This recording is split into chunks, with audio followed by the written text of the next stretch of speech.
You've probably heard that when a burglar decides which house to target, they start by casing it. This means that they watch the owners, find out information about their routine, and determine the best time for entering their home. By the time they're ready to commit the crime, they already know for sure when there won't be anybody inside or when the owners will be distracted. One of the tricks thieves use to gather information about your routine is so simple that you may not even give it a second thought. But the next time you hear a quiet crackle under the sole of your shoe, stop and check what it was. The chances are high that you'll find yourself face to face with a crushed cookie. If that's the case, it's your clue that something has gone terribly wrong. The thing is, this is a rather effective tool criminals use to find out if you've left on a trip or when exactly you come home in the evening. A cookie is such an innocent object that people don't usually give it much thought, if they even notice it at all. You arrive home, step on the cookie, make it crumble, and automatically reveal all your secrets to burglars. They know for sure if the house is lived in and can also figure out the schedule of its owners. Things get even worse if you're away from home. The cookie under the doormat remains whole, thus alerting criminals that the house is perfect for a break-in. So, if you find some treats under your doormat, that's pretty bad news. Someone is interested in your house and watching it. It might be a good idea to notify the police or take some safety measures. Now, the ploy with a cookie is just one of the numerous tricks used by burglars. One more sign that can alert you to the fact that you're being watched is white pebbles left near the house or in the driveway.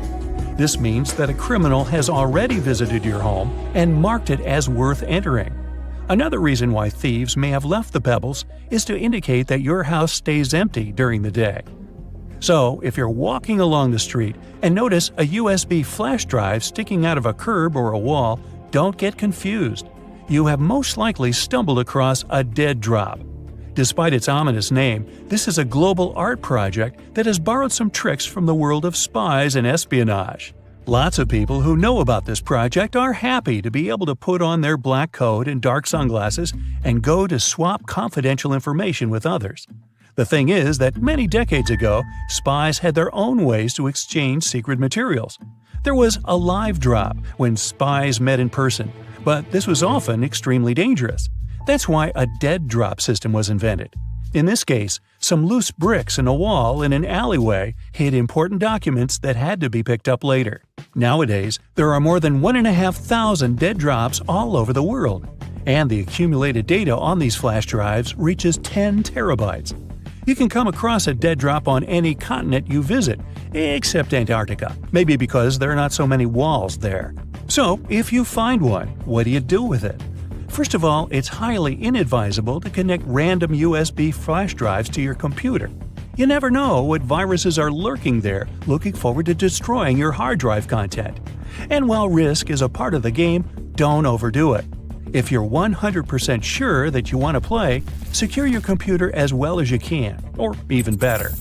Secondly, you can't even guess what information will be waiting for you on a flash drive. Anyone can download videos, photos, or text files, and this has already led to several problems. Speaking of which, have you got a parcel with a USB stick in it? Whatever you decide to do with it, don't plug the flash drive in. Such cases have been more and more frequent in Australia. The police warn people that hackers have invented a new tactic. They drop unmarked memory sticks to letterboxes. It'll probably come as no surprise that these devices contain malware able to mess up your computer. They evidently rely on human curiosity and, in all honesty, it pays off. People can't fight an inexplicable desire to check the contents of a mysterious gift. As a result, almost half of USB sticks received by post get plugged in. After that, people start having serious problems with their laptops and computers. For example, fraudulent media begins to stream service offers, or computer viruses harm files and programs on a PC. So, no touching the free flash drive, okay? Now, you leave a shopping mall, your office, an airport, and go to the parking lot to find your car. You unlock it and put the key in the ignition. When you're about to start your vehicle and drive away, you see something strange on your windshield. Is that a $100 bill wrapped around your wiper? Oh, you could certainly find a way to spend this unexpected gift. But do you really think someone accidentally put money on your windshield and forgot all about it? Beware, this is nothing but a ruse. Because as soon as you get out of your car to get a closer look at this mysterious banknote, the owner of the banknote will take action. They will get into your car and drive off at a record-breaking speed. Let's admit that no one would turn off their ignition and take their belongings with them if they got out of their car to check the windshield for a C note. As a result, in under a minute, you'll lose your car, your wallet, and your documents, and you'll be left stranded in the parking lot. People have recently started to find some article of clothing, like a shirt for instance, lying on their windshield or wrapped up in their wipers. If you ever happen to be one of these people, don't fall into this trap and don't try to remove the object. Just get in your car and drive away as fast as you can from the place you were parked. This seemingly misplaced garment is actually a new con being used by muggers and thieves. It works like this. If you see some random piece of clothing that prevents your wipers from moving or obscures your view, your first reaction will be to remove it, of course. But while you're distracted untying it or trying to get it off, the criminal has plenty of time to jump you. The most common place for this sort of scam is parking garages. They're usually badly lit and pretty deserted, which means there are few witnesses around and plenty of dark spaces for the attacker to lie in wait. Now, if one day you come home and notice some graffiti or markings on your door or house, call the police immediately. Even if it just looks like a teenage prank or a simple scratch, it's better to be safe than sorry, because burglars use certain marks to tell other criminals different things about your house. For example, something resembling a Roman numeral 2 means that the homeowners are rich, so the place is a great target.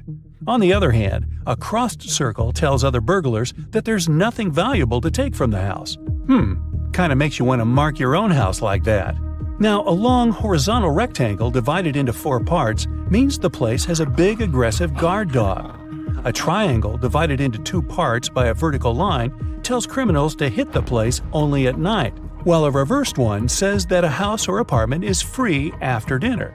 And something looking like a combined A and K lets their fellow burglars know that the house is always full of people. Hey, did you know there's even a fraternity for burglars who love to steal desserts named Iota Grab a Pie? Sorry, I made that up. A new trick being used by car thieves, and that's the trick with a coin.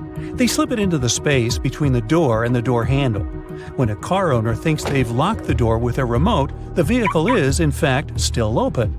The coin prevents the lock on one of the doors from working. As soon as the owner walks away from the car, the thief has no problems at all opening the door and driving away. Another trick. As soon as there's some public gathering, a big party, or even a busy day at the mall, car thieves make an announcement over the PA system that a particular car, chosen by them of course, has blocked their vehicle in and they can't leave. As soon as the owner comes out to move his car, a group of guys start to act. They assume, and for good reason, that the person is carrying the key to his car. Have you ever wondered what these extra holes at the top of your running shoes are for? They're designed so that you can tie the shoes in multiple different ways. That's useful when you want to compensate for things such as a bad stride or even a damaged toe. Plus, you can change the look of your shoes the way you prefer. Many people use a dust jacket of their book as a bookmarker. No problem with that, it will save your book from bent page corners. But the primary purpose of a dust cover is to keep the book safe from distortions. For instance, if you spill juice or drop some of the food on your book while reading it. The Tic Tac dispenser has this little groove on its top, so you can dispense only one Tic Tac at a time. Even though, let's be honest here, nobody does that. Most of us just spill a whole bunch at once, and then we wiggle all those extra Tic Tacs back in. Those rubber bumps you see between the tire treads are there for your safety. The raised edges tell you what the minimum height of your tread is. If the bump and the edges are even, it's time for you to visit the tire shop as soon as possible. But if the bumps are well beneath the level of the edges, you're good to go. What about that black grating on the microwave window? It's something called a Faraday shield, and it's there to prevent microwaves from getting away and turning the entire room into a Faraday cage. If the microwaves escape, your meal won't cook properly either. So yep, the cage is not there to make it difficult for you to see your meal while it's cooking. It's keeping the electromagnetic energy inside. How about a wrench-compatible screwdriver? Cover your screwdriver with the end of your wrench and you can increase its torque.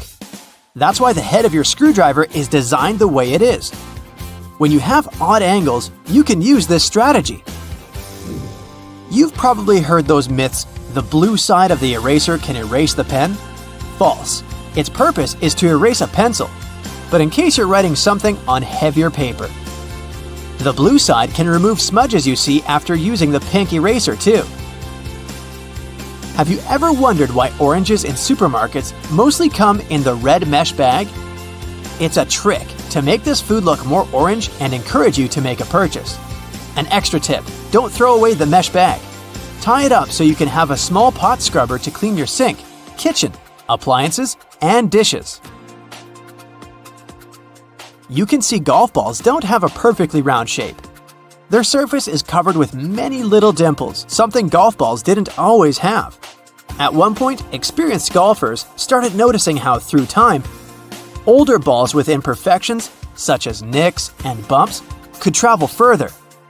Such things create turbulence in the air around the golf ball, which eventually reduces drag. So, manufacturers started producing balls with dimples so they could go farther and faster. You might have noticed that sometimes there are ridges in toothpick tops. It's more hygienic because when you break that off, you can prop the toothpick up on it, and it won't touch anything. Another safety feature you'll find, this time in your car, is a tab on your rearview mirror. With it, you can change the position of the mirror so you don't get blinded if there's a car behind you with its high beams on. So this little tab helps you control the glare of lights coming from behind. This feature showed up in the 1930s, but in the early 1970s, it became a part of standard equipment in most trucks and cars. Do you see that tiny hole on your iPhone right next to the rear-facing camera? It's a microphone, and it's there so your phone can record sound as you turn your camera around. Some cables have a thick cylinder towards the end of the cord. It's called a ferrite core or a choke. It's a magnetic iron oxide that stops high-frequency electromagnetic interference. For example, you know that annoying static noise you get if you bring your phone too close to a speaker?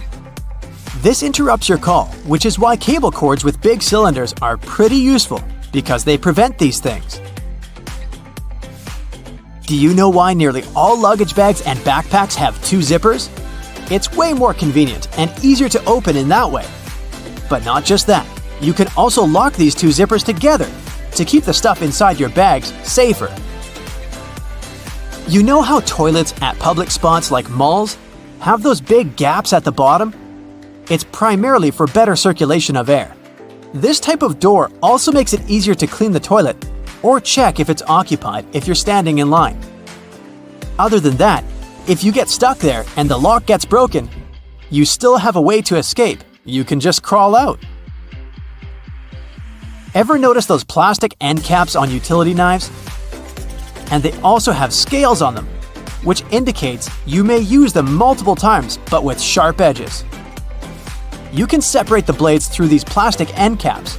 Then, you can move the slider and bring the sharp blade to the front. If you've ever taken a moment to examine a regular grocery cart, especially their fold-out section, you probably noticed those metal loops jutting out. They're designed to protect the items you carry in your cart. You can use them to hang bags with soft items. You don't want to accidentally squish with heavier products, like bread, or easily breakable things like eggs. Many coffee mugs come with curved notches on their bottom. When you're washing your mugs, put them against the rack at an angle in your dishwasher. This way, the water won't pool in there, so your favorite cup will be completely dry by the time you take it out of the dishwasher. If you're a McFlurry fan, you've probably noticed there's a square hole in the handle of the spoon. It's there so you can attach it to the special machine that mixes the ice cream and your favorite toppings together. The machine has a bar that slips into this square-shaped spoon and then thoroughly stirs it. And you get the spoon so they can minimize the mess during the process. Quite neat, wouldn't you say? A regular milk jug has a dent on one side. Some might see it as a random design decision, but a dent has several purposes. One of them is to get bigger if there's a gas buildup. This happens when your milk is spoiled. So you don't even have to try to check this out. Also, the dent is there so the jug doesn't burst if you accidentally drop it. The dent allows the expansion space that deals with the sudden pressure that happens when you drop the jug. Dental floss. Sure, it's important for your dental health, and it's easy to assume what you do with it. But dental floss is great in the kitchen as well, because it's a very precise cake slicer, way better than a regular knife. Most kitchen shears have a serrated opening right there at the center where the blades and handles meet. It's something you can use to trim difficult herbs such as rosemary, thyme, or chives. Because of this opening, you don't need to pick the leaves off by hand, but destem them in one motion. The majority of gelatin containers or single-serving yogurts come with a tinfoil lid, and in most cases, you can use this covering as a disposable spoon. Just peel away the covering, and after a couple of simple folds, you'll have a perfect little spoon for your midday snack. Crackers have holes in them to stop them cracking and breaking during baking. If the holes weren't there, steam would build up inside the cracker and make it collapse. Take a look at a soda bottle and you'll notice a disc inside the bottle cap. This helps seal in the liquid and the drink's fizz, stopping it from going flat.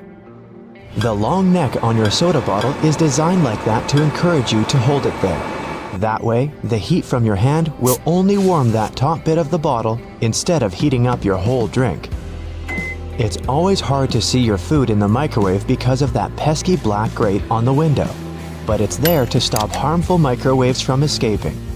Called the Faraday Shield, it protects you as well as ensures that your food cooks properly. Food items like chips come with about 43% nitrogen inside their package.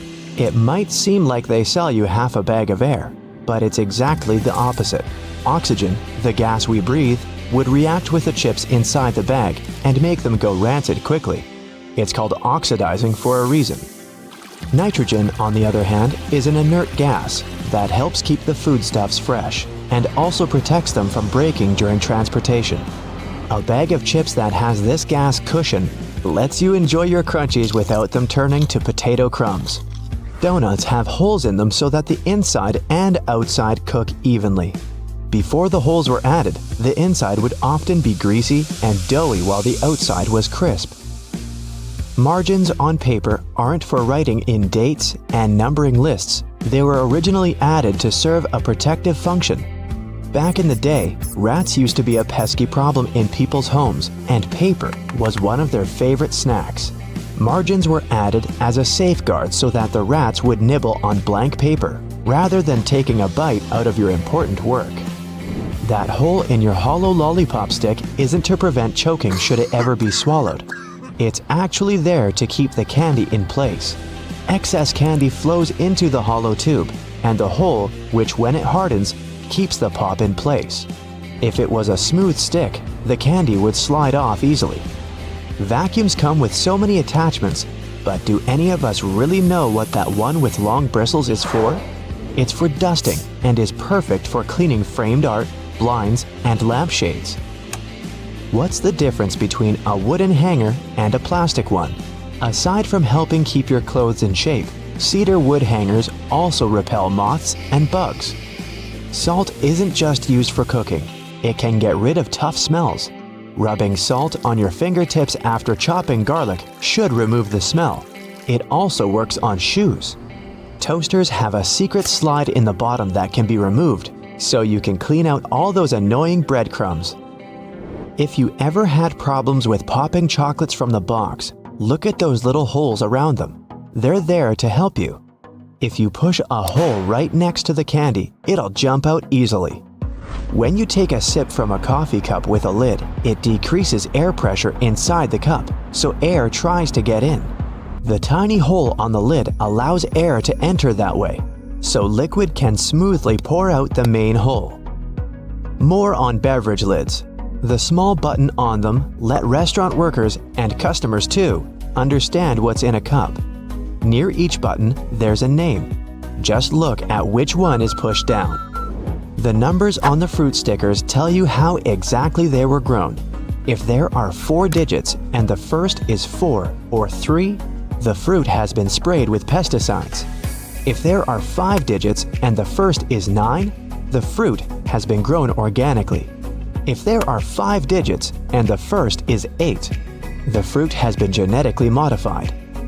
When you're on your way back to the car after bagging up everything you bought, use loops on a shopping cart to hang the bags. Now, softer items like bread, eggs, fruit, and veggies won't get squashed by the heavier goods. If you don't have anyone to hold the other end of your tape measure when you try to measure something, tap a nail on it. Now, simply hook your tape on it using the tiny hole all tape measures have. The square-shaped spoon that goes with a McFlurry helps to mix the ice cream toppings through the dessert. The spoon hooks directly to a machine and spins around. Padlocks that are used outside quickly get out of order because of rain. See this little hole in the bottom? It's made for pouring engine oil inside. Do this and the key will again turn in the lock without any difficulty. You keep banging the bottom of a glass ketchup jar, but nothing's coming out. Here's a little tip. Turn your ketchup bottle at an angle and tap on the middle of the neck. In many fast food restaurants, customers fill tiny folded paper cups to get a portion of ketchup or mustard. Here's the news.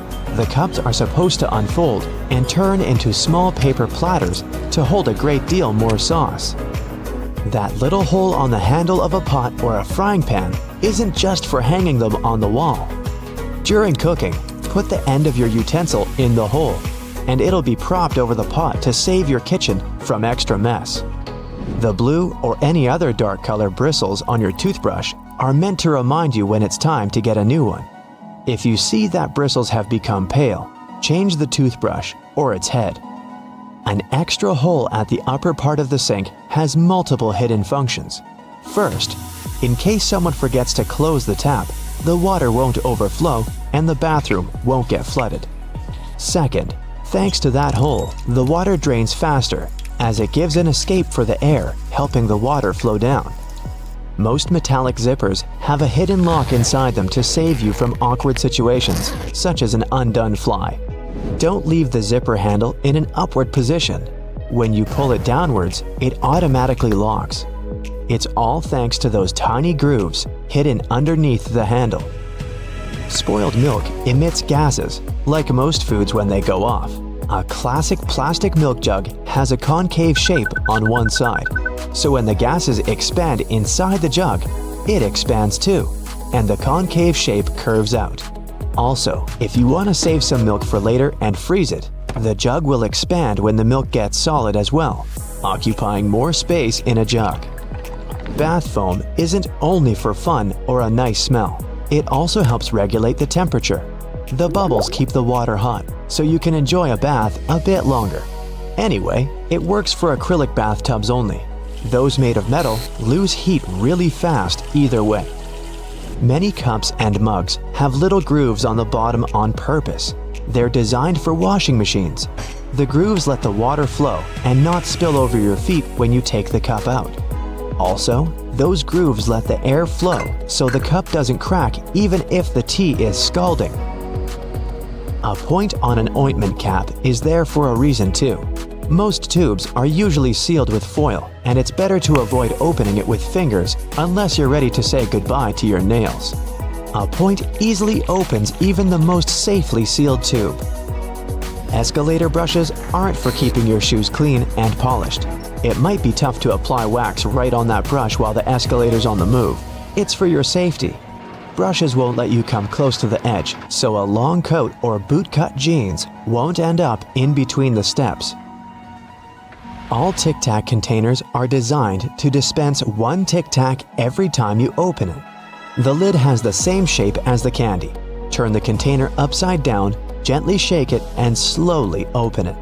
You'll notice only one candy stuck between those lid grooves. So if you just open the container and shake it until 5 or even more candies fall into your mouth, it means you've been eating Tic Tacs wrong all this time. The pom-pom on top of your beanie wasn't put there as a fashion accessory. The pom-pom was originally added to the hat to prevent sailors from banging their heads on the ceilings of the ships that were too low. Airports are some of the most visited and, at the same time, mysterious places out there. So, let's see what's going on behind the scenes and what secrets airports hide. At some airports, there are special people called profilers. Such people bring to life a special program called SPOT, Screening Passengers by Observation Technique. They analyze your mimics, gestures, and behavior in order to detect suspicious people. Their job is to notice nonverbal signs of anxiety, people licking their lips, itching, or looking around a lot. If a profiler notices a person acting in an unusual way, they can invite them for an inspection. There, they talk to this person, trying to find out more about them and confirm, or not, their suspicions. Airport agents might also be watching you all the way from the security check to your gate. Some airports have facial recognition scanners that can easily track you. They're equipped with special software that compares passengers' faces with their IDs. Keep in mind that if you don't charge your laptop before the flight, it may be confiscated. It's not uncommon for an airport security officer to ask you to power your device up. If you fail to do it, your gadget can be taken away for an additional check. For safety reasons, it's crucial to make sure that it hasn't been tampered with or modified in a way that can cause harm during the flight. Packing an electric brush in your check-in luggage may land you in trouble.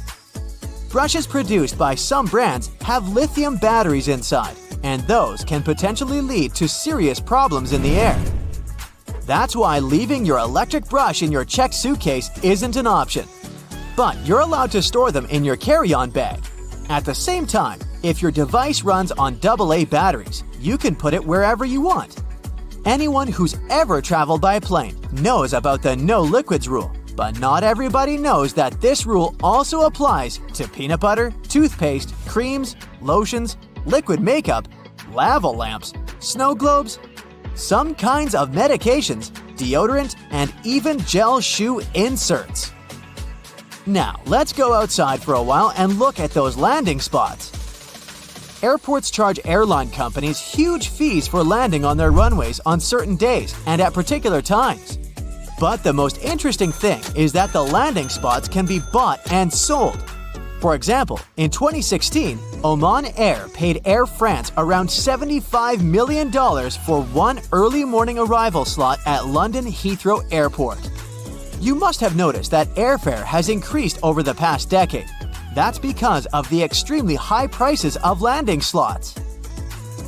Dispatchers don't only control the planes in the sky, as you can often see in the movies, but they also look after their movements on the ground. They also control the lighting on the runways. There's 3 types of air traffic controllers: en route, terminal, and tower.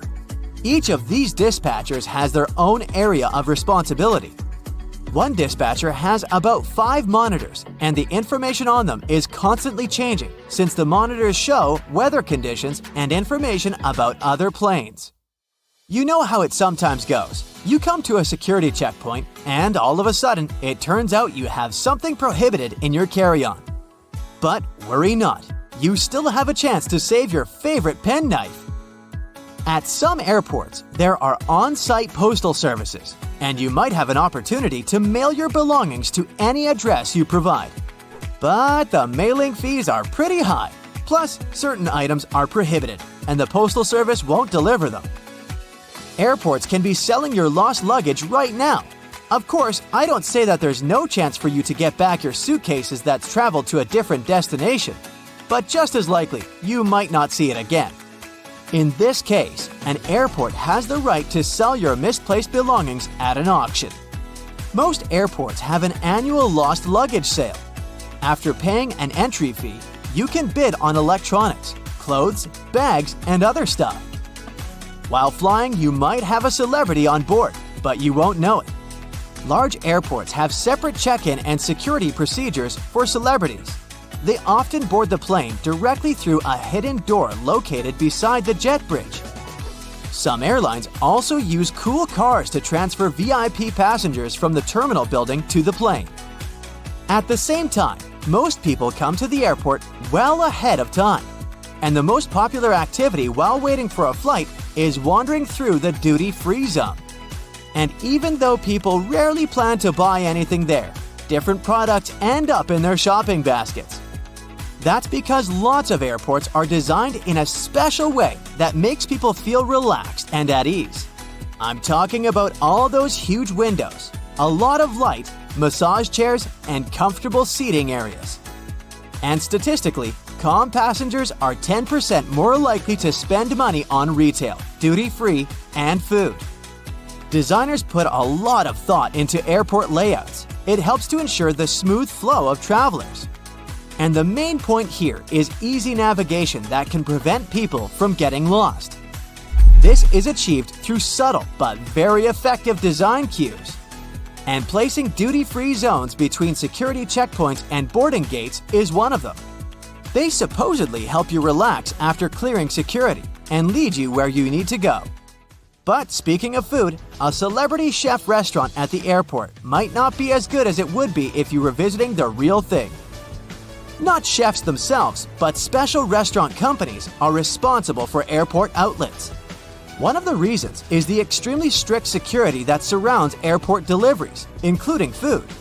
You may still have a nice meal, but it won't be the same. Now, I'll tell you about one more way airports manipulate you into spending your money. They make you walk through the shiny duty-free stores straight after the security check. But the most curious thing is that the walkway through such stores usually veers to the left. That's done because most people are right-handed, which means they use their right arm to pull their luggage and are more likely to look to the right while passing through the stores.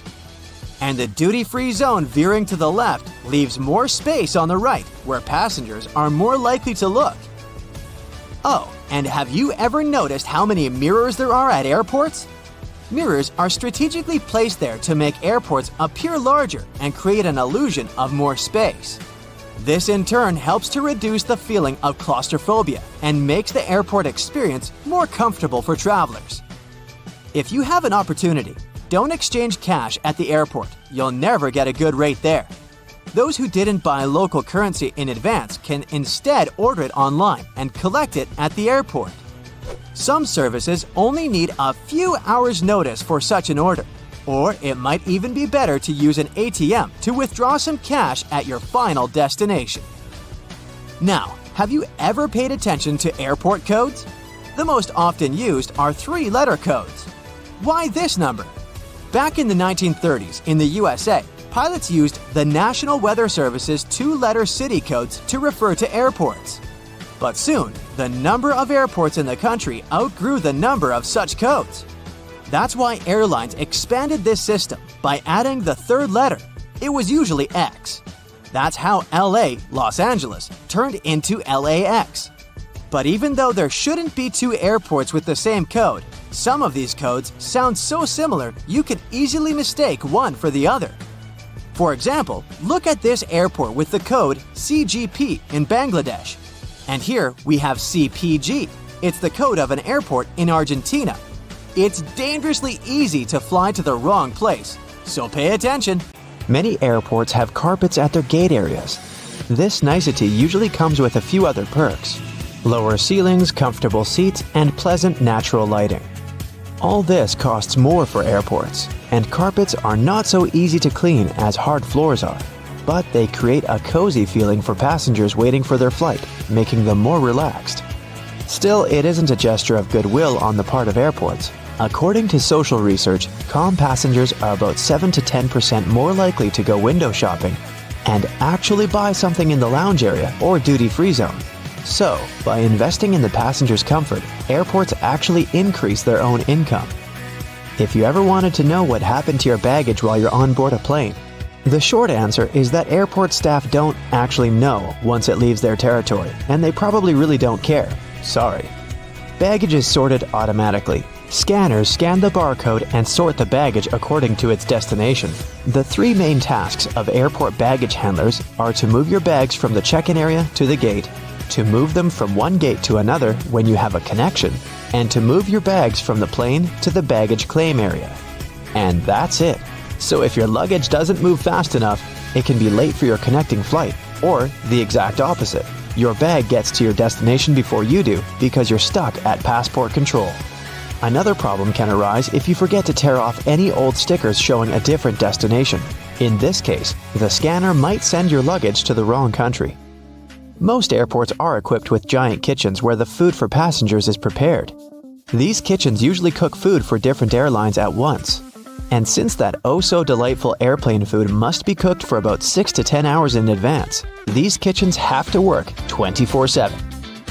And however surprising it might sound, the menu for your flight is developed up to a year in advance. This is a common practice for most airlines because every single ingredient matters and adds to expenses. In fact, one airline managed to save $40,000 after they removed just one olive from every salad they served on their flights. Airport staff sometimes ask passengers to rub their hands on a piece of cloth before putting it into a special machine. It might seem kind of scary, but it's actually harmless. You're simply being checked by a machine called an atomizer. Before their working day starts, employees put samples of dangerous chemicals into the machine.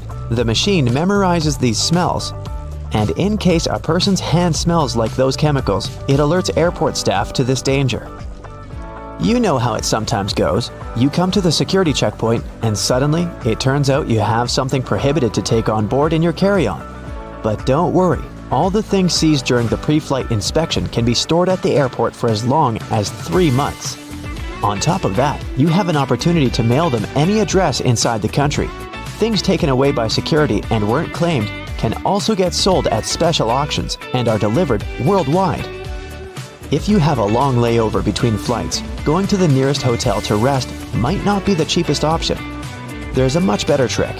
Check if the airport or airline sells 24-hour access to the VIP lounge zone. In most cases, you can have free snacks and drinks there and use free shower cabins and rooms for rest at a very affordable price. In multi-terminal airports, search for underground passageways connecting terminals that most people might not know about.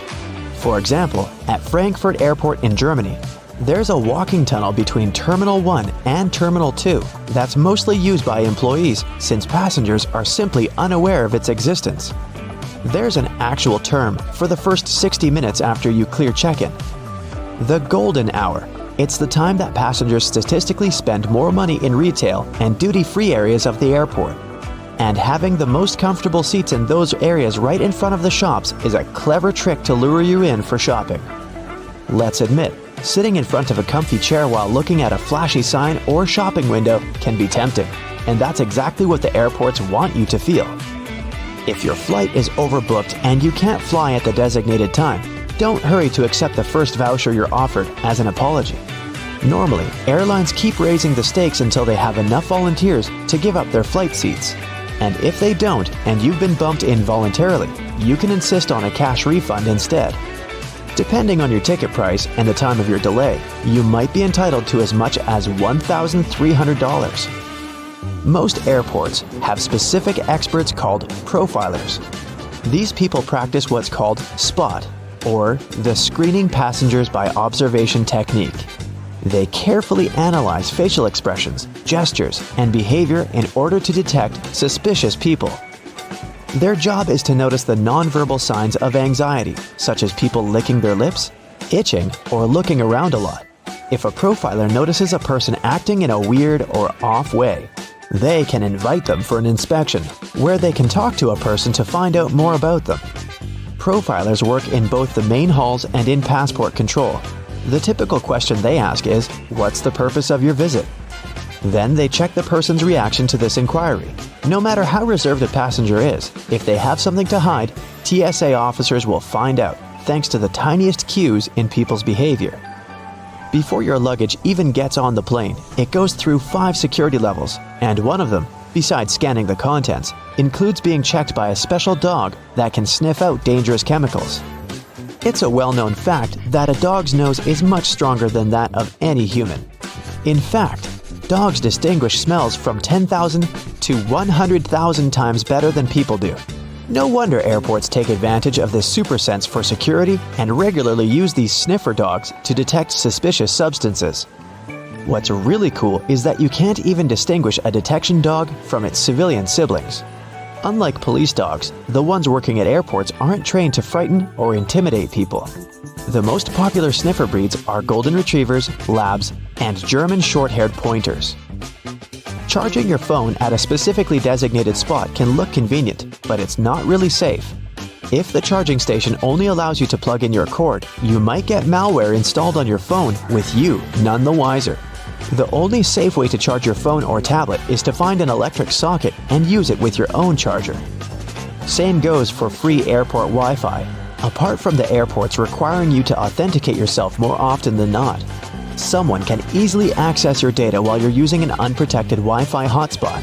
It's safer to use your mobile data, but if you absolutely have to use the airport's Wi-Fi, best clear or encrypt all your important data on your device. It might be exasperating to take your laptop out of your carry-on at the security check every single time. But the airport staff need to have a clear look at your device to make sure nothing is concealed inside. On the screen of an X-ray scanner, a laptop looks like a semi-transparent object with a clearly visible hard drive, CD drive, and whatnot. But security officers can't see what's behind some of those parts. For example, a dense and rather large battery. People tend to choose the closest security line to them. If that line turns out to be super crowded, just look around after ID and ticket check. You may see another checkpoint with much fewer people. Some checkpoints at the airport are situated at the far edges of the terminal, and that's why passengers fail to notice them. Applying for a TSA pre-check can be a great time saver for traveling in and out of the US. Being a member of this program has some great perks. First, getting through security and passport control happens faster. If you're a pre-check traveler, you won't have to take off your shoes or remove your belt, and forget about placing your stuff like liquids and laptops in special bins. If you aren't flying to or from the US, then you can look up similar services available in your country. If you're flying economy class but don't like it, who does? Check in online and check out the seating options about 4 days before your flight. It's about that time that airlines typically start upgrading seats, and you might get an upgrade to business class for a small fee or even sometimes for free. You can also ask for an upgrade when you're already at the airport. Most people forget about this opportunity or simply don't care, so you might just get lucky. Road and construction workers are usually dressed in orange because the bright orange hue is visible even in bad weather. It's the most effective color to attract attention and alert people. No wonder lots of safety jackets and traffic cones are orange as well. The stop sign has an 8-sided shape to help drivers recognize it easily, even if they see it from the back. And when the signs weren't reflective yet, the octagon shape prevented drivers from confusing the stop sign with any other at night. The rumble strips on the side of the road are placed there to alert drivers who doze off behind the wheel. When their tires move over these strips, the noise and vibration work like an alarm clock. There are magnetic locks on fuel hoses at gas stations. They come in handy if someone drives away with the gas nozzle still attached to their car. In this case, the lock detaches the hose automatically. Oh, that's embarrassing.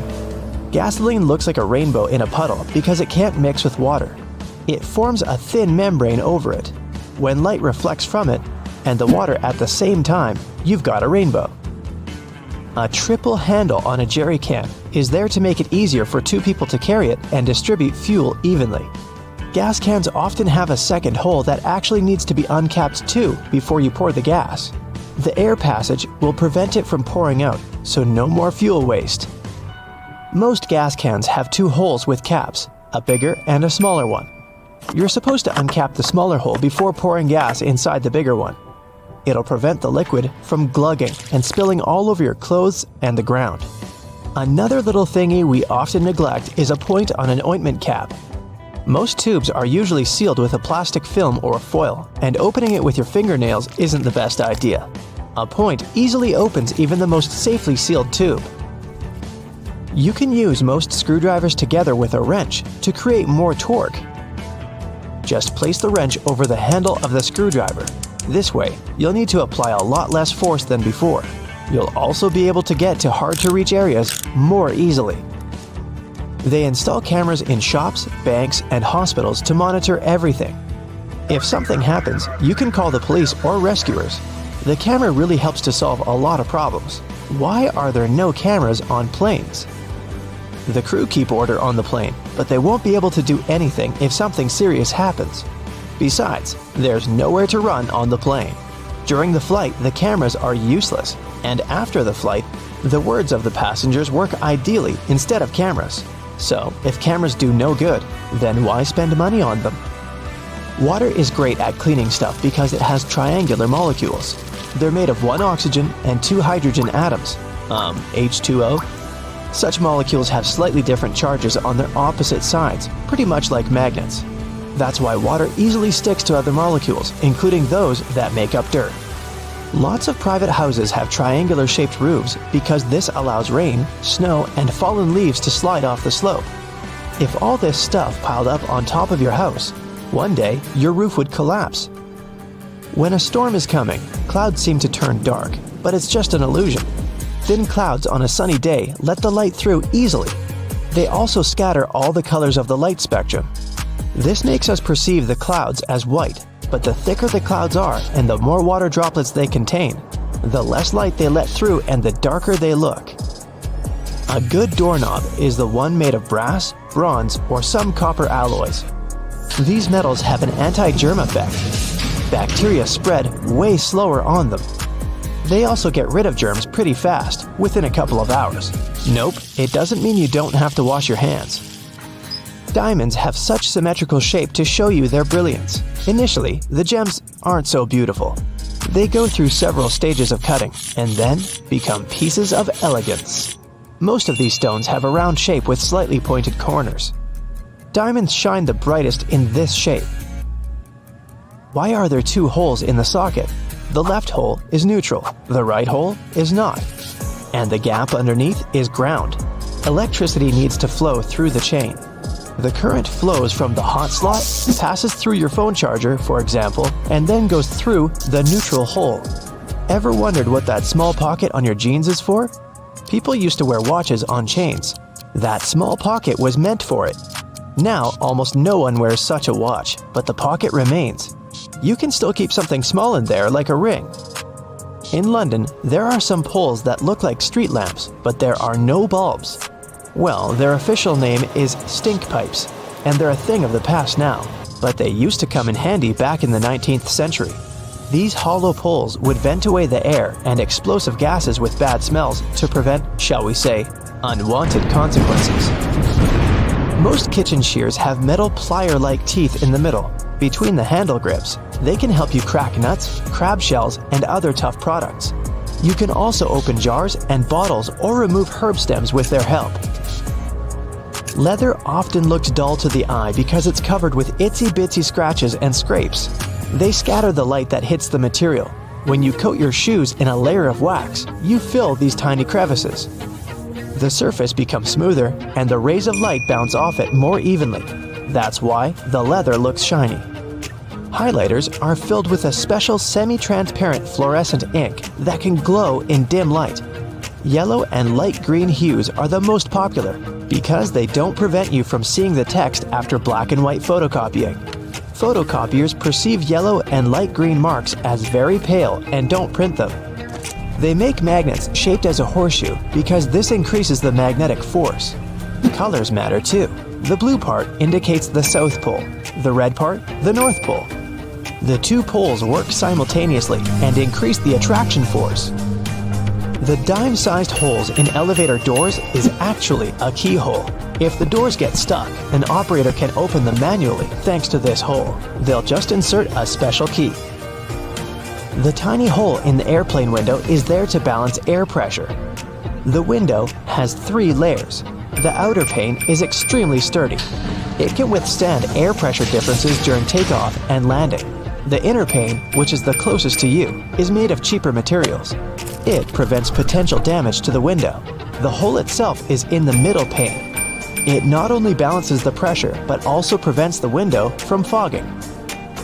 Escalator brushes are there for your safety. They don't allow you to come too close to the edge of the escalator. This way, your clothes won't end up between the steps. You see the sun as yellow or orange, because the atmosphere of our planet scatters such colors as blue, green, and violet. This is also why the sun looks warmer at sunrise and sunset. Go shopping for some oranges and I'm sure you'll get them in a red mesh bag. You'll rarely see them lying around without one of those. It's pure marketing, and that color isn't a random choice. When packed in a red mesh bag, oranges appear more orange, fresher, and more appealing to you. So, you're more likely to buy them, right? Lemons are usually sold in green mesh bags for a similar reason. If you pack them in red, they'll appear more orange. Green goes better with yellow and makes those lemons stand out. Mattress manufacturers make a limited number of different mattresses, and the only way to make them look different is to come up with a fancy stitching pattern. Two mattresses of two different companies might be the exact same quality, but cost differently. Most people will never know it and will decide that different patterns mean something in terms of quality. So, when shopping, don't mind the pattern at all. Almost all hotels have white bed sheets. They choose this color specifically to show how high their standards of cleanliness are. The whiter and brighter the sheets are, the more luxurious the hotel seems. It's much easier to see dirt and stains on white linen. It's like proof that you've checked into a clean room. That little yellow hook you can see from the airplane's window if you're sitting next to the wing is there to help you in case of an emergency landing. Inflatable slides can only be deployed from the emergency exit doors in the front and the tail of the plane. In the middle, the passengers would have to walk right out on the wing and get to the ground from there. But jumping from the plane wing isn't safe because it's just too high. And here's where those little yellow hooks come in handy. The flight attendants tie ropes from the doors and through the loops for the passengers to hold onto. This way, everyone can safely get to the ground without injuries. Now, you want to try to avoid cozying up under airplane blankets. Some airlines only wash them about once a month. Better use your own travel blanket, a scarf, or a jacket, and always remember to wear your shoes while walking around the plane. That carpet on the floor can't and won't be cleaned to perfection between flights. It's just too much time and effort for the cabin crew. The dirtiest place on a plane isn't the bathroom, it's your tray table. It has 8 times more bacteria than an onboard toilet flush button. Now, in case of emergency, oxygen masks only have enough airflow to last for about 15 minutes.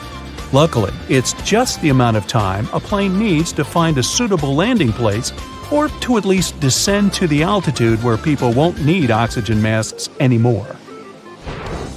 You may wonder why you're asked to lift your seat back and close your tray table before takeoff and landing, but it's for your own safety. A reclined seat is comfy for you, but it makes it harder for the passenger behind you to get out of their seat, which is crucial in case of an emergency. The lower tray table is the same way, only this time it's you who won't be able to stand up fast enough if anything happens. Besides, the tray table prevents you from assuming the secure position in the event of an emergency landing. This position requires you to bend over in your seat, put your head between your knees, and cover the back of your head with your hands. Imagine doing that while your tray table is open. If you look around the cabin, you'll notice little black or red triangles around the midsection of the plane. These stickers let the flight attendants know where the airplane wings are located so they can immediately look out the right window to see if something is amiss outside. You shouldn't lower the window shades while taking off, taxiing, or landing for 2 reasons. First, the flight attendants must always be able to monitor the situation outside, and open shades help them with that, obviously. Second, if something's gone wrong on board the plane while it's on the ground, for example, a fire, the ground crews won't be able to see it and evaluate the situation before going in unless the windows are open. That tiny hole you see at the bottom of any airplane window isn't there to scare you nuts. In fact, it helps keep the pressure from the inside and the outside of the window equalized.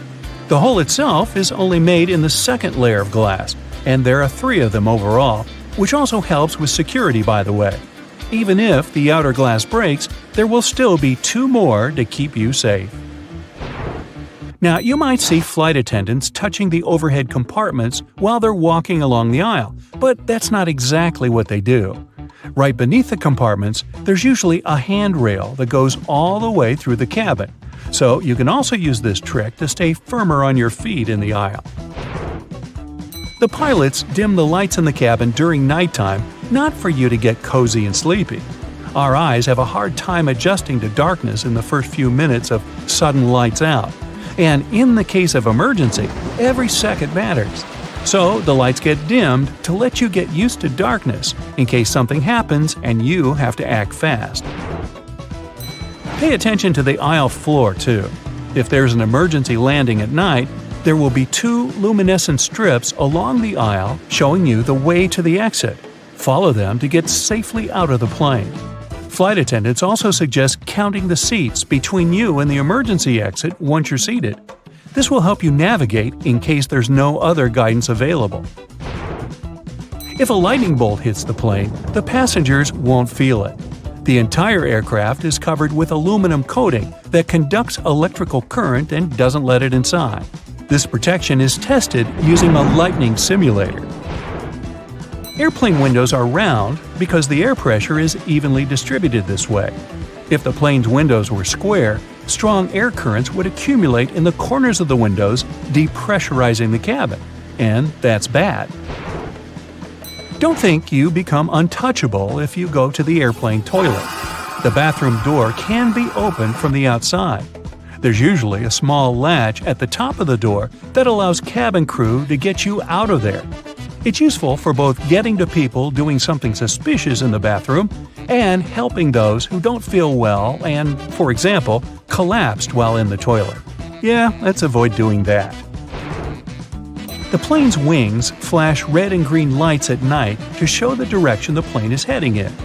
A green light is always on the right wing, and a red one is on the left. Aircraft tires are designed to withstand 4 to 5 times more pressure than they actually experience upon landing. The wheel is more likely to break than the tire. Pilots always have different meals. This is necessary to reduce the risk of food poisoning. The flight can still go well if one of the pilots has gone down because of a stale burrito, but not if it's both of them. And try not to both of you eat the fish. Some airlines don't allow pilots to have beards. Facial hair can prevent securely fitting the oxygen mask, and pilots must always remain conscious. The seats are blue in most aircraft because this color soothes people. It's also easy to keep clean. The rumbling noise you hear after boarding the plane is luggage being loaded on the plane. The compartment is right beneath the cabin, so it can sound quite loud sometimes. On most flights longer than 7 or 8 hours, pilots have access to a specially designed rest seat in or near the cockpit. Flight attendants typically have a section of the cabin reserved for them, and it's sometimes separated from the passenger areas. Some larger aircraft even feature private crew quarters above or below the main cabin.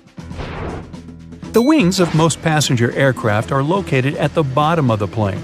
It's called a low wing. Firstly, if you install the engine under low wings, it'll be closer to the ground and easier to repair. Secondly, the wings will take on part of the shock in case of a hard landing. And if the plane falls into the water, then the wings become a life-saving pillow. By the way, a plane can stay afloat for 10 minutes to 60 hours. It all depends on the model of the plane, weather conditions, and pilot skills. Now, most airplanes are white because this color best reflects the sun rays and the aircraft body doesn't heat up as much. Also, the damage is best seen on white, and white paint is simply cheaper. Shoulder straps seem more secure than just a waist belt, but not in the case of planes. When the plane gets into turbulence, it's tossed a bit in the air. The waist belt will simply hold you in place in case of a more severe shake. Shoulder straps would require more space between the seats, and this is not justified on a plane. In a car, the impact is usually much stronger, so you need that shoulder strap not to whoosh through the windshield. Flight attendant seats do have passenger straps, but that's because they are much less comfortable than passenger ones. They're narrower and positioned facing the passengers. Flight attendants need extra protection simply not to fall off their seats if the plane shakes hard enough. Also, they have to help and direct people during potential evacuation, and for that, they need to be in top shape. Now maybe you've noticed that you always enter the plane from its left side. Firstly, the captain usually sits on that side. This way, it's easier for the captain to align the plane with the terminal jet bridge. Also, the aircraft is fueled and loaded with the baggage on the right side. If passengers come from the left, the crew can do their job undisturbed. If you look at it on the street, you'll think a fire hydrant is about 3 feet in height. But the actual size of the device used to provide water supply to firefighters all over the world is twice as large. That is, if you count the rest of the hydrant, which is hiding underground. They're mostly red, and it's not just a matter of urban design.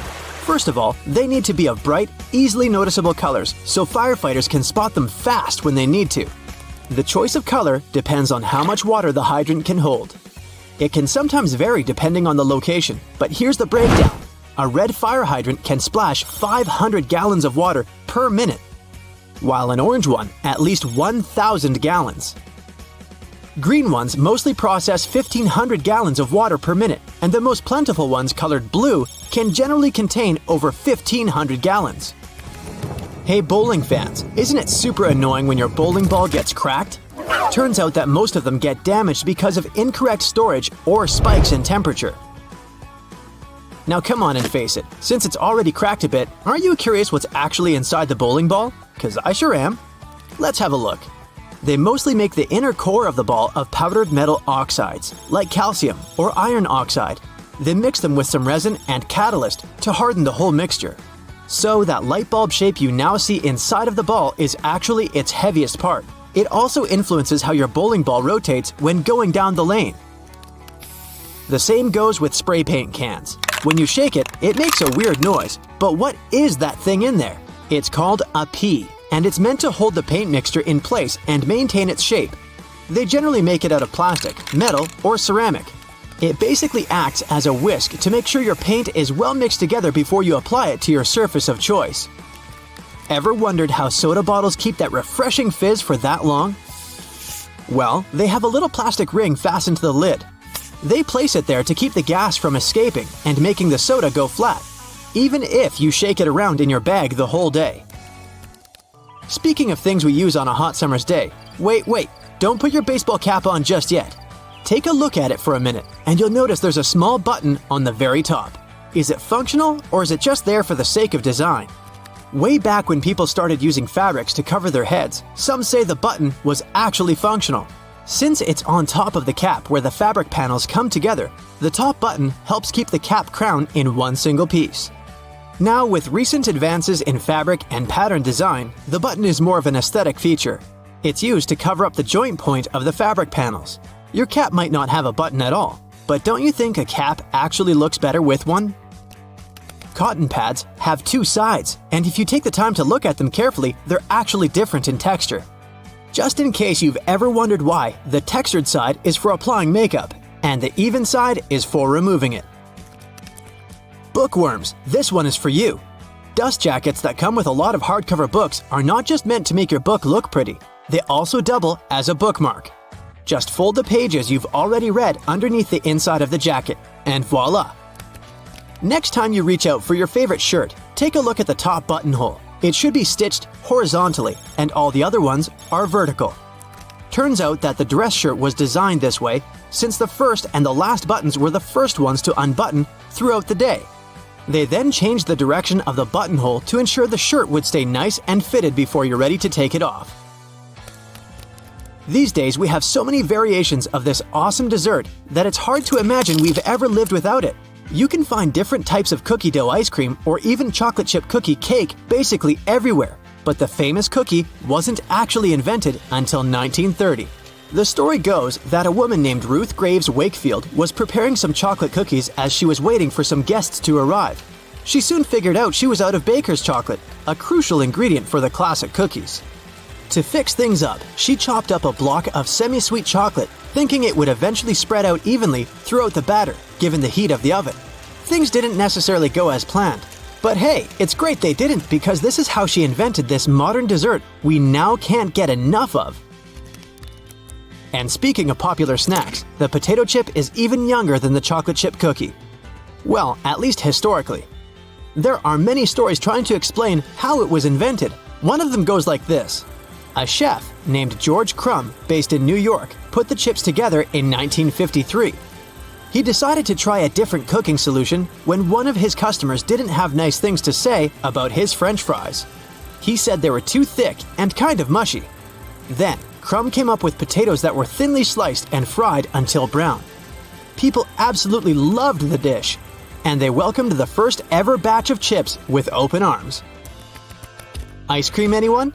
If the story is true, back in 1904 at the St. Louis World's Fair, one ice cream shop owner ran out of cups to serve his dish. So, he fashioned a waffle into the shape of a cone, and the rest was history. Okay, I'll admit it, chewing gum-like treats have been around since the ancient Greeks. So this one isn't particularly a revolutionary discovery, but the actual gum we buy today wasn't there until the late 1800s. An American inventor named Thomas Adams wanted to mix together different chemicals to create rubber. He tried and failed, for that matter, to play with chicle for his experiment, but ended up fashioning this neat treat. They still use chicle to this day to produce most chewing gums. Back in the 1800s, there lived a man named Jean-Baptiste Joly, who worked in the fabric industry as a textile maker. How he came up with this next invention that we use a lot these days has less to do with him and more to do with his maid. The story goes that the woman accidentally knocked a kerosene lamp over onto a tablecloth. Instead of getting upset over the damaged fabric, Joly noticed that the substance actually made the material cleaner. Figured it out yet? Yep, that's how the idea for the very first dry cleaner popped up. A very neat accident, if I do say so myself. Now this one I loved. Did you know matchsticks were initially called friction lights? Or at least that's how their inventor, a chemist named John Walker, called them back in 1826. He scraped a stick coated in chemicals across his hearth, totally by accident one day, and realized that they ignited and created a spark. Initially made out of cardboard, they were then made using wooden splints and sandpaper. Back in the 1940s, a man named Harry Coover stumbled upon a chemical formulation that seemed to stick to everything it touched. The scientific community at the time didn't look much into it, as the formula didn't seem to have many applications back then.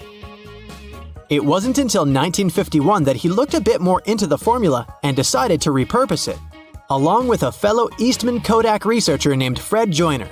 They gave it a proper full name. But you must know it by the shorter version: super glue.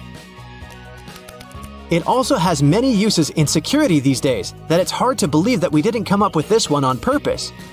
Back in 1903, a scientist named Edward Benedictus knocked over a flask by accident. He looked down and was amazed to see that the glassware had just slightly cracked but maintained its shape. He was expecting it to break into a million tiny pieces. Curious about this hidden feature, he looked into it and figured out what was keeping the glass together was a substance coating the inside of the glass. Ta-da! That's how humanity came up with safety glass. Hey, have you ever been vibing out in your room, listening to some of your favorite songs, admiring the subwoofer of your speaker as it delivers magnificence to your eardrums? We all have. But have you ever asked yourself why that same speaker, along with other speakers across the globe, is almost always black? Some of you are probably screaming at your screen right now about your speaker being green, red, or any other color found in the rainbow. Number 1, I said almost always. And number 2, if you look closely at the gorgeous design of your brightly colored music player, you'll often find that the speaker beneath it is still colored black. One possible explanation for this is that the original technology of speakers had a diaphragm with black particles on it. So as soon as a sound is amplified, it sends a charge through the diaphragm, and these black particles are driven upwards. The carbon particles bouncing and touching the upper membrane of the diaphragm are responsible for creating some of the distinct sounds from our speakers that we all love so much. Speaker manufacturers must have gotten tired of their products changing color with prolonged use, combined with these black particles settling on the upper membrane of the diaphragm. So, their logical solution was to color most speakers black. Another more practical belief as to why speakers are mostly colored black is that it's a hue that easily matches up with many types of decor. Walls, furniture, and clothes all often look quite well when combined with this color, which is why it's so prevalent everywhere you go. Listening to music has repeatedly scored in the top 10 pastimes in the US based on research. Nowadays, you find sound speakers everywhere. In your television, laptop, and your phone. You can't escape them. But let's take a look at how they started off. Their origins are in radio and telephone technology. The first form of a speaker was developed by Johann Philipp Reis in 1861. The German was a self-taught inventor and installed the speaker on his telephone. It was just about able to reproduce clear tones, but it could also replicate muffled speech after a few revisions. Alexander Graham Bell, the inventor of the telephone, decided to try and produce an improved version of Reis's speaker. Essentially, Bell and other inventors wanted to make an electrodynamic speaker. By 1877, it was still yet to exist, but due to the desire of inventors worldwide to change this, research confirmed that it was extremely possible to make one. In particular, the work of Werner von Siemens, who came up with the idea of an electromagnetic coil-driven speaker, was a driving force in arriving at this conclusion. Why are there magnets in speakers, you might ask? Every speaker nowadays has an electric current, something the inventors were discussing would never have taken for granted at any point in their lives. When this electric current is changing, it produces a magnetic field. To make the panel of the speaker move, magnets are used to create an opposing magnetic field which creates vibrations. These vibrations are the sound we end up hearing. The bigger the magnet, the louder the speaker will be. Another inventor by the name of Thomas Edison from the US had filed a British patent for a system using compressed air for an amplifying mechanism.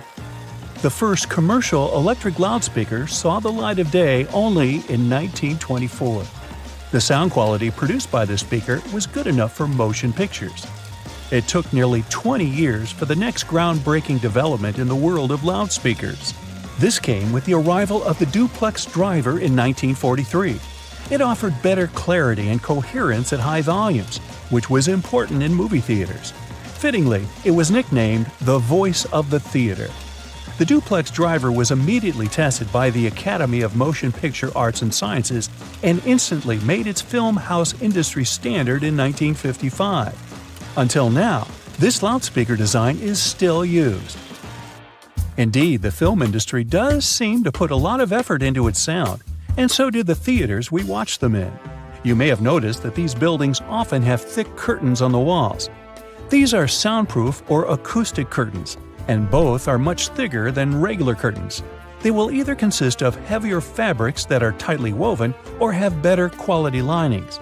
This means that these curtains will absorb sound and reduce the acoustic reflection off the ceiling, windows, and flat walls of the room. This ultimately creates a much better sonic experience. The carpet floors are so thick in theaters for the same reason. It helps to trap sound by providing insulation. From a practical standpoint, this carpet is also set up to prevent the sound of footsteps during film screenings. This concept of trapping sound is also the reason why putting a phone inside a cup will make the phone's speaker seem louder. Any speaker sitting or suspended in an open space projects its sound in all directions. As the speaker vibrates to create sound waves, an equal amount of energy leaves from both the front and the back. By placing a speaker in some form of enclosure, we can redirect some of the energy that comes from the back of the speaker and project it forwards. By putting the speaker in a cup, you're directing the sound more efficiently. It travels only one way, making it seem louder than what you'd hear when you take it out of the cup. Speaking of phones and speakers, ever wonder why your mobile device makes your speaker produce a buzzing noise? This can occur when the two gadgets are near one another and your mobile is trying to send and receive data. The transfer of information produces electromagnetic disturbances in the medium around the speakers. It creates noise in the audio, and as a result, you can hear the buzzing sound coming from the speaker. A simple way to protect the amazing vibe your speaker is creating for you from this irritating buzzing noise is just to move your phone away from your speaker, or vice versa. This will eliminate what is officially known as electromagnetic interference. Research across America shows that, on average, 74% of people own 2 or more pairs of headphones. 46% of them mention they listen to their headphones for more than 2 hours per day. Some choose the headphones by their looks, others by the sound quality. In either case, finding the right pair is important, since a lot of people are willing to spend over $100 on it. Headphones have become a true fashion accessory. That's why well-known figures are trying to make an impact in the headphone industry like it's the fashion industry. Music moguls Dr. Dre and Jimmy Iovine came up with the idea for the now world-famous Beats by Dre headphones brand. They were walking along the Pacific Ocean one day in 2006 discussing a sneaker deal as they had an offer on the table from a major brand in that arena. After some discussions, they decided they wanted to do something they were more passionate about and landed on headphones. The duo's idea turned into a brand that was purchased by Apple in 2014 for $3 billion. It was the largest deal in Apple's history, and Beats by Dre controlled 70% of the headphone market at the time of signing. The move allowed Apple to take over the headphone space. The release of their popular wireless AirPods headphones in 2016 was another reason it happened. But how do these popular wireless headphones that many of us own actually work? These headphones rely on internal batteries to have enough power to remain wireless. Most often, they have conveniently built-in rechargeable batteries, but sometimes they keep going thanks to standard AA or AAA batteries. They receive wirelessly transmitted signals from their paired audio sources, be it your phone or laptop. These signals are encoded by the source device and transmitted most commonly via radio frequencies or infrared carriers. The headphones receive the signal and decode it to audio. And just like that, it's music to your ears. The cylinder on the end of a cable is sitting there, useless as it might seem. In fact, this is a ferrite bead that assists with many electrical wires to reduce electromagnetic interference. Electrical wires act like unintentional antennas, broadcasting the EMI. There's a reason why the spinning wheel inside their microwave is circular. A circular object will evenly distribute the heat as opposed to a rectangular and square one. When you place containers of these shapes inside, the energy is focused on the corners, rather than spread evenly like in a round container. The temperature gauge on a toaster is commonly used to determine how crisp you like your toast, but the other, more specific use for the gauge was for the different types of bread. White and sweet types of bread heat up much faster as opposed to heavier brown and rye ones. The older bread is, the more time it will need in a toaster to ensure the golden brown result you're looking for. Most ovens give you the option of leaving the door ajar when broiling a dish inside. You probably think the goal here is to help cool down the oven after use. In reality, its purpose is to focus on cooking the top of the dish and to ensure a crusty layer. Controlling the buildup of heat and steam by releasing it through the slightly ajar door gives you the desired result without cooking the entire dish to a crispy end. You probably have noticed that your dishwasher has specific areas for different types of cutleries and dishware. But all the dishware pieces should be facing towards the center and not all in one direction. What types of foods were on the plates will also determine where they should be located in the racks. As the middle of the machine gets the strongest spray, carb-based stains from tomatoes and potatoes should be placed there. The detergent is more focused on the outside during the clean, creating a waterfall-like cleanse. That's why protein-based stains, like from eggs for example, should be stacked there. Ceiling fans push cool air down on a hot day, circulating the room. But they can serve you during the winter just as effectively if you flick that switch on the side or use the pulley. So if you want to save some money on heating and try to quickly warm up your room on a cold day, turn the fan on. It will push the air up and spread the warm air around, more effectively warming the room up. Do you still use sticky notes instead of those fancy new apps on all possible gadgets? Welcome to the club. Regardless of what you use them for, they can annoyingly curl up. If you've had this issue, it's because you've peeled them from the bottom upwards. Doing it this way causes the curling. Peeling them from the side will ensure they remain flat, ready to remind you of your daily tasks. Did you know that can openers weren't invented until 50 years after preservation cans had been readily available? So how would it be possible to open a can? There are a couple of alternative methods just in case you've misplaced your trusty opener. All you need is a metal spoon. Set the can down on the counter, hold onto it firmly, and grasp the head of the spoon tightly. Apply pressure and vigorously rub the edge of the can's top over a small area. It takes time, but as you continuously rub, a small indentation soon opens a hole. Once the hole is wide enough for the spoon's tip, pry the lid upwards and keep going along the edges until you can finally access the hard-earned meal within. Most toilets rely on water pressure and gravity to function, so a power outage will not affect them. But if yours does need electricity to function, you must be worried about using it when the power is out. The good news is the power is only used to fill the toilet and not to flush it. As the flushing mechanism will still work, open the toilet tank and pour in a couple of gallons, and you're free to flush away whatever you need to. Blockages in shower drains occur over a long period of time. It's inevitable. We lose 50 to 100 hairs a day, and many of them will endeavor to reside within our shower drains. Hair only forms the foundations of the blockage, and this attracts the buildup of various other things. A great life hack is to use your vacuum cleaner and put the nozzle in the hole once removing the plug. Apply a wet cloth around the nozzle, ensuring air cannot escape. The vacuum will suck up the blockages a lot easier. This will help avoid any extra cost from plumbers, as they themselves use this technique. To make your candles last longer, trim their wicks multiple times and keep them as far away from water and moist as possible. It will guarantee that your candle's wax stays firm and steady and continues to burn slower for a longer period of time. The empty space between the panes of the oven door is there for a reason. You can stick a brush in there to clean the oven door glass. It's easy to access this space through the bottom of the door, open the lower shelf, then push the brush through the hole. While you're parking in a garage, you might find it difficult to determine how close to it you need to be. Not all cars have sensors ensuring you keep the right distance before the bumper makes an indentation on the wall. Applying a rope with a tennis ball from the ceiling at the right distance will help you learn the best distance to park from the wall.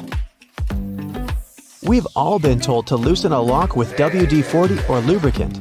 Yes, we all know we should have these around the house. But in case you don't, a great alternative is drawing with a gray lead pencil along the edges of the key and then putting it into the lock. Continue doing this until the keyhole has been adequately lubricated and the key functions smoothly.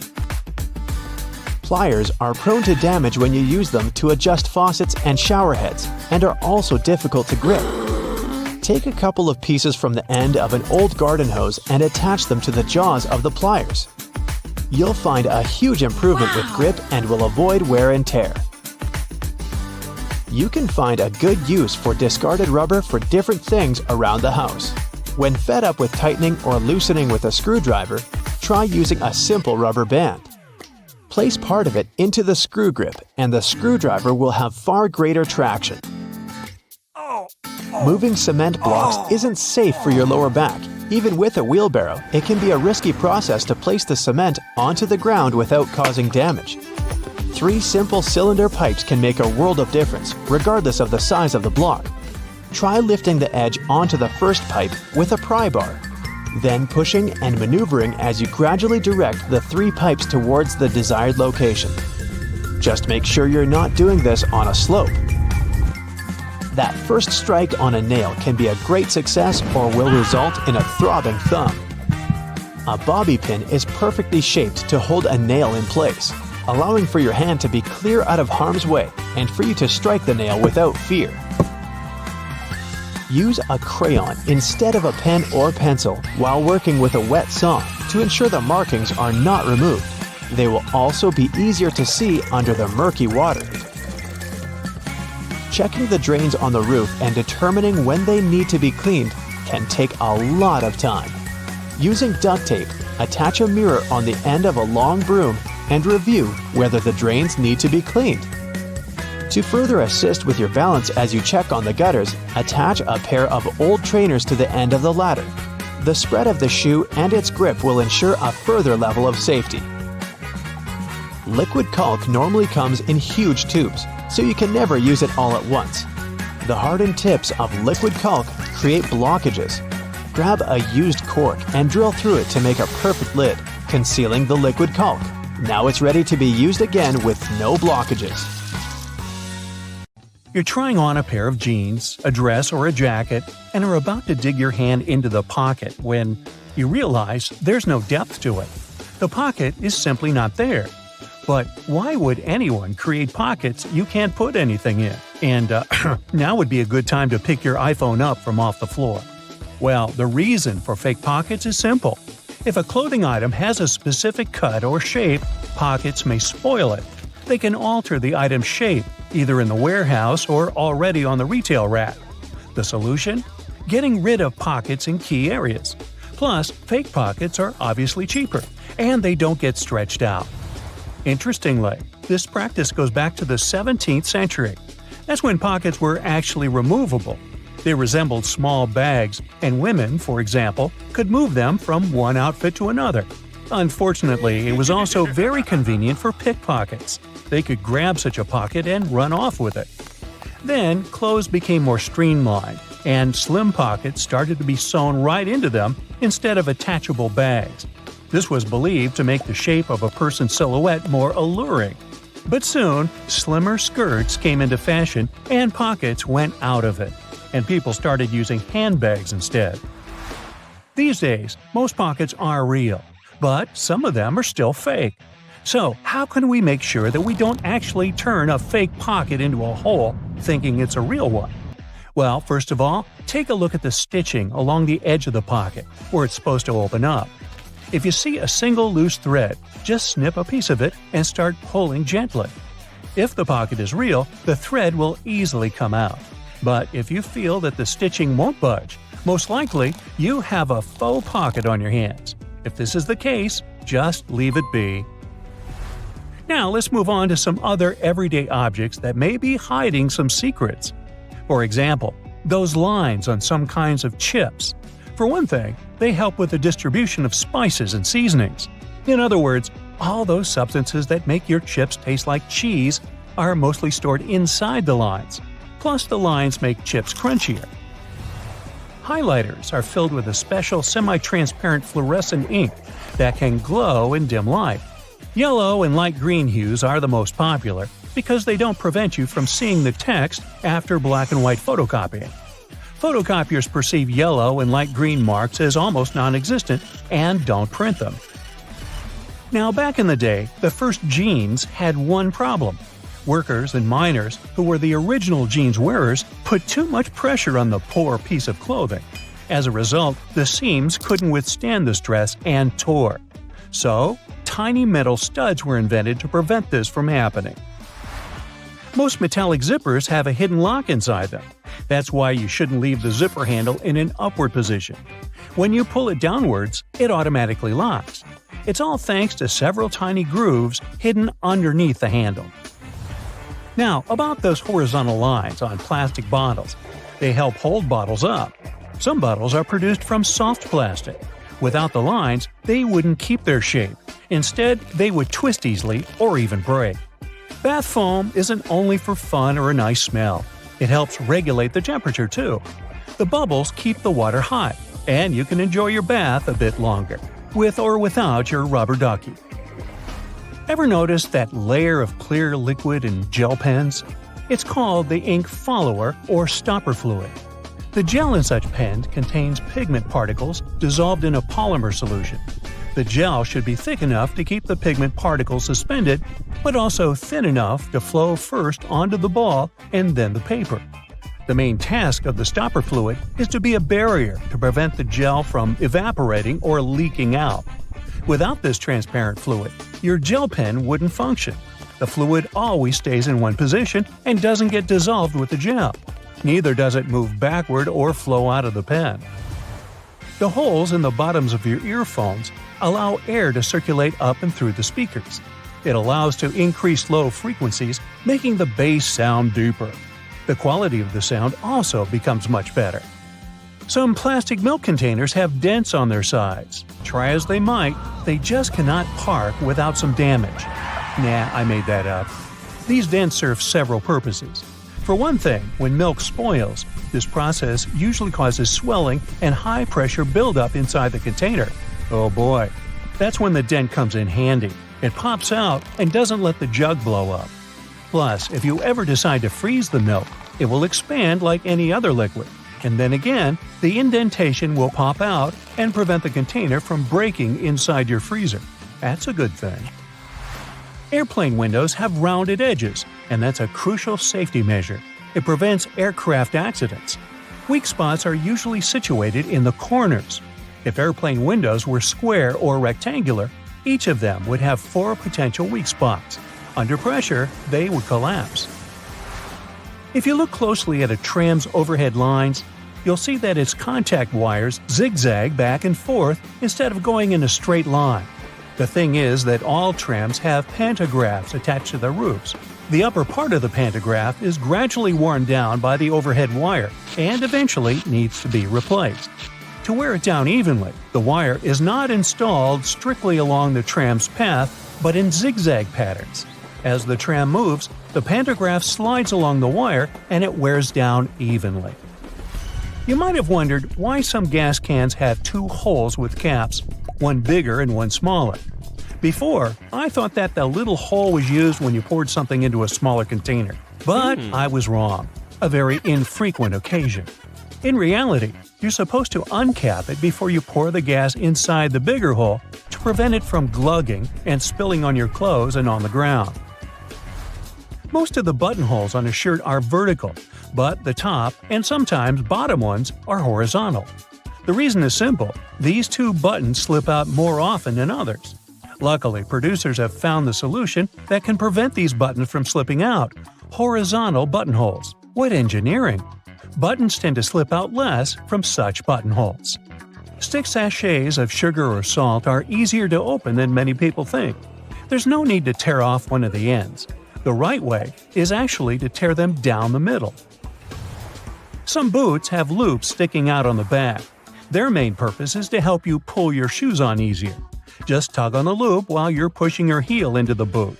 You can also use these loops to hang your boots on a hook when they're dirty or when you want to dry them after washing. Or you can run your laces through the loop if you want to tie them around your ankle.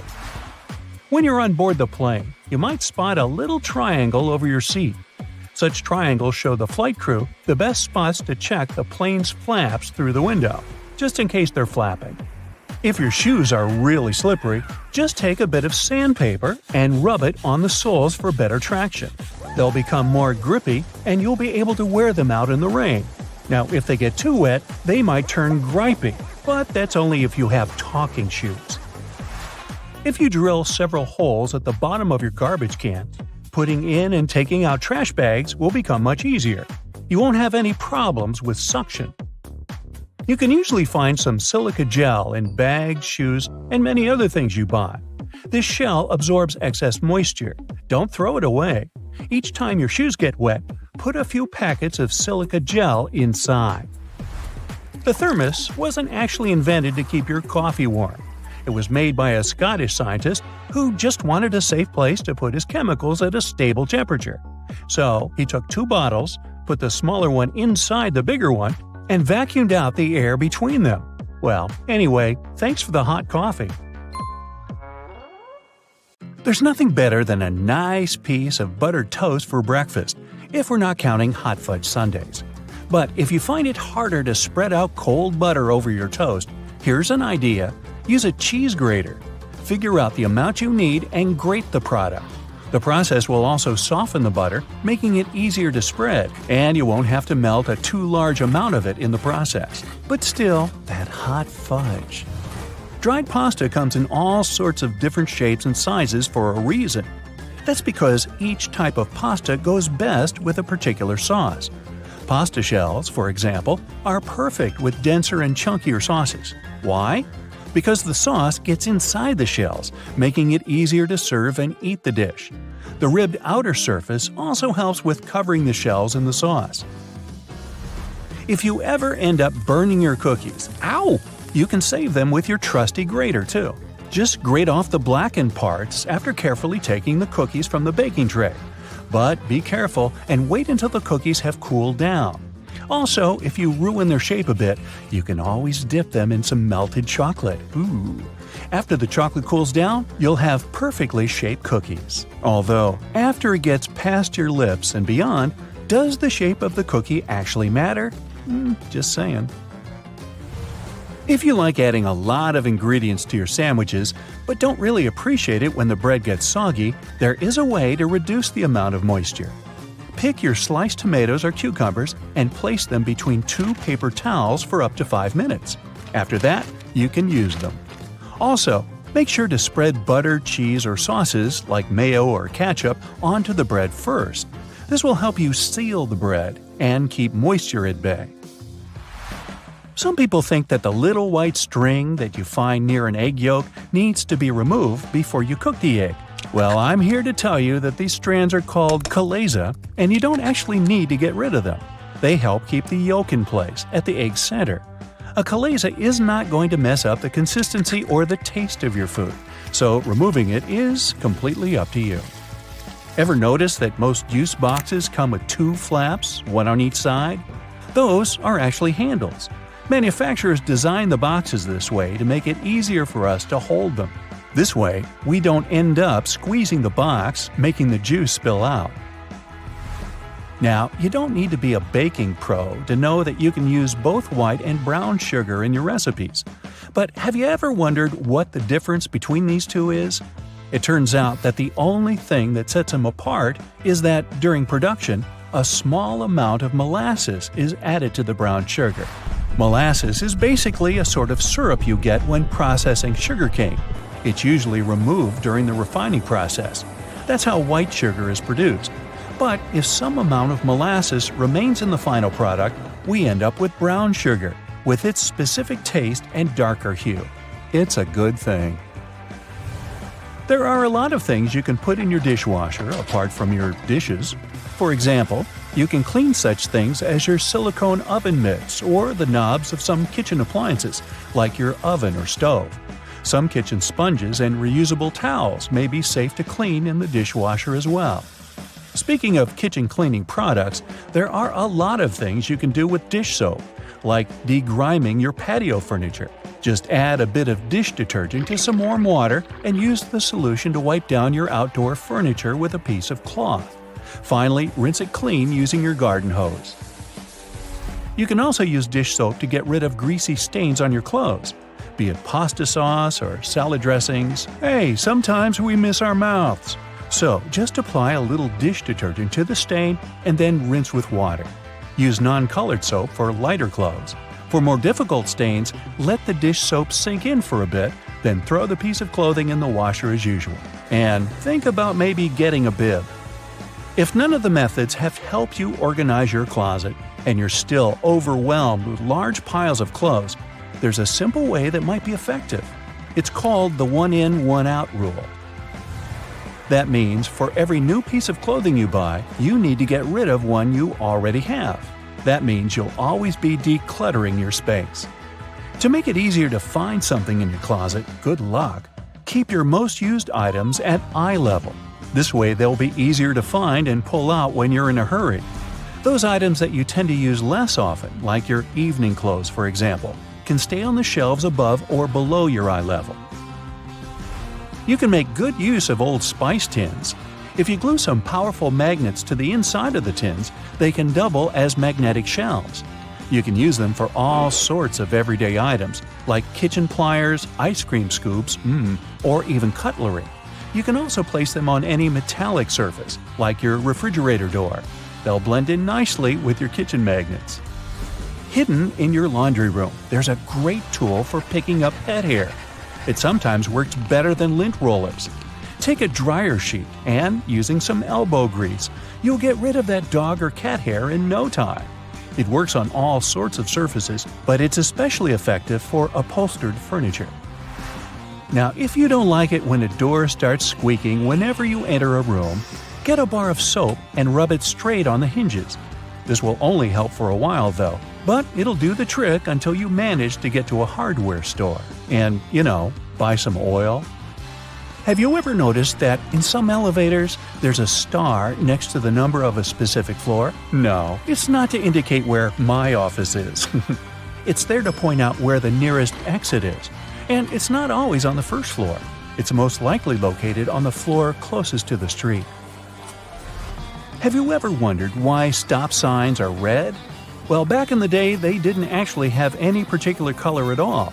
Before the 1920s, they didn't even have a standardized shape. In 1922, though, someone came up with the octagon, but initially it was painted yellow, all because the red coloring tended to fade out too quickly because of sun exposure. So yellow turned out to be the best option. It took another 30 years for fade-resistant enamel paint to be invented. We ended up changing the color of the stop sign back to red. After all, it's still the best color if you want something to be easily noticeable. Do you know there's a type of rose that can grow taller than people? According to the Guinness Book of World Records, the tallest rose bush ever found grew in Vienna, Austria. It was a staggering 28.5 feet tall. Yes, it arose to a great height. In the same way we all have unique patterns on our fingerprints, no two tigers have the same set of stripes. It makes it easier for people working with this feline species to distinguish one tiger from another. I'll bet you didn't know the White House has its own flower shop hidden in the basement of the building. It's supposed to provide flower arrangements for all sorts of events that take place there. It's probably no surprise that pizza has become an American staple dish despite its Italian origin. People in the U.S. love it so much that they buy 350 slices of pizza every second in the States. Man, I'm not getting my fair share. To manage the huge demand for this delicious dish, around 17% of all restaurants in the U.S. are pizzerias. Finally, there's a way to make lemon juice without the seeds getting into your beverage. Try cutting the fruit in two and squeezing it with a pair of kitchen tongs. The pointed end of the lemon should be facing down. The juice will flow down, but the seeds will remain inside the lemon. Ooh, lemonade. It goes well with pizza. Ladies and gentlemen, please welcome our special guest today, the garbage bag. Canadian inventors created this irreplaceable household item about 70 years ago. Today, it comes in a huge variety of shapes, colors, and sizes. And if you think it can only serve one basic purpose, I have a big surprise for you. It can even prevent you from unwanted communication, but more on that later. What if I told you that you've been using your garbage bags wrong your entire life? If you take a closer look at it, you'll probably notice that the seam is inside out, and it's not by accident. In fact, you're not supposed to shake up the bag to open it. You gotta place the bag over a garbage can like a hat, and then just push the middle of the bag down to the can. No worries, You're not the only person who didn't know that. This eye-opening trick went viral online and got millions of views. Imagine that you need to dye your hair, paint walls, or mold a clay mug immediately, but you don't have a protective suit on hand. Here comes the good news. You can make one out of a plastic bag. It will take you less than a minute. Just find a bag wide enough to fit your torso. Cut one hole in the bottom of the bag for your head and make 2 holes for the arms on the sides. Voila! Feel free to make a hat from another plastic bag to protect your hair. When the job is done, you can wash this handmade suit and reuse it. Our next hack is for those who don't like to waste money. You can use a real plastic bag instead of a raincoat that looks like a plastic bag anyway. Just make a round cut for your face and you're ready to go. You can reuse it as many times as you want. You can use a plastic bottle to create a recycled bag dispenser. Take a large bottle. It can be either a bottle of soda or washing gel. What matters is its shape. It must be straight so you can easily store bags inside it. Wash the bottle, dry it, and cut off the bottleneck and bottom. Turn it upside down. There you go. Your bag dispenser is ready. You can use your imagination to paint and decorate your DIY project with stickers and lettering to your taste. When the design is ready, attach it to the back of the bottle and stick this holder to the wall in your kitchen or one of the cabinet doors. Imagine you've been planning a perfect hiking weekend for ages. But when you actually get there, it starts raining. Don't rush back home. Plastic bags will serve you well if you need to put your clothes or equipment on wet grass. Also, you can make an emergency sleeping bag cover using a large garbage bag. After the rain, it will serve as a nice mattress to lay under your sleeping bag to protect it from moisture and provide an additional layer for a cozy nap. Just fill the bag with some soft leaves and straw that lie on the ground, and there you go. A large garbage bag can be your best friend when you're camping with friends somewhere in the wild. You can turn it into a temporary handmade shower, toilet, or even a dressing room out of it. Just hang it on the tree and no one will spy on you. If you went for a walk wearing a pair of your favorite shoes that get wet easily, here's an easy tip to keep your socks dry. Put plastic bags over your socks. Tuck the edges of the bags into your socks or trousers, and then put your shoes on. There's one obvious drawback though. Feet can slip inside the shoes, so be careful. These plastic socks are also handy when you're trying to put on tight jeans that usually make your feet stick inside them. Have you ever had your bag torn at the worst possible moment? A plastic bag with handles can become an emergency backpack. Just place your stuff inside the bag, put your hands through the handlers, and you're ready to go. A garbage bag is also a good material for book covers. You can reuse multicolored bags to create a unique pattern for your favorites. You're moving to a new house and packing all your belongings.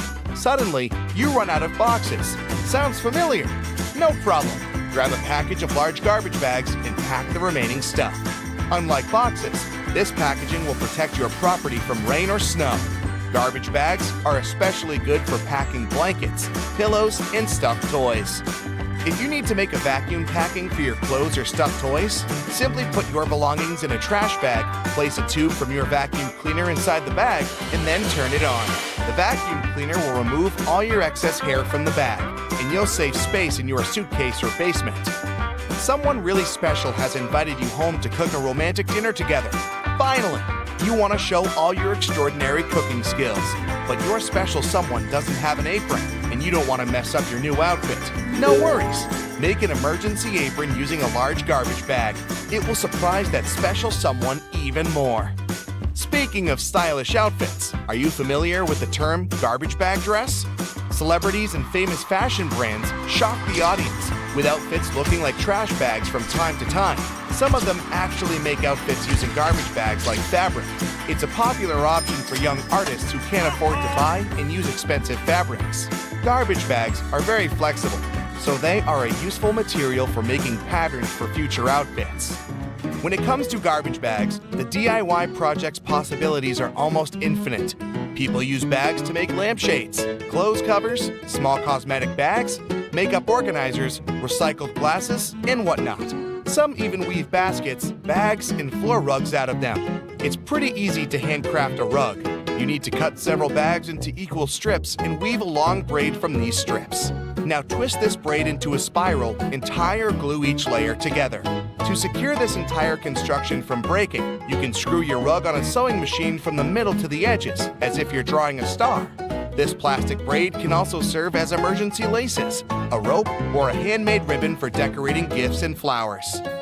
Filmmaking is another yield where garbage bags can be real stars. If you're shooting indoors and the sunlight is too sharp, you can put white garbage bags on all windows to diffuse the light or to set the white balance.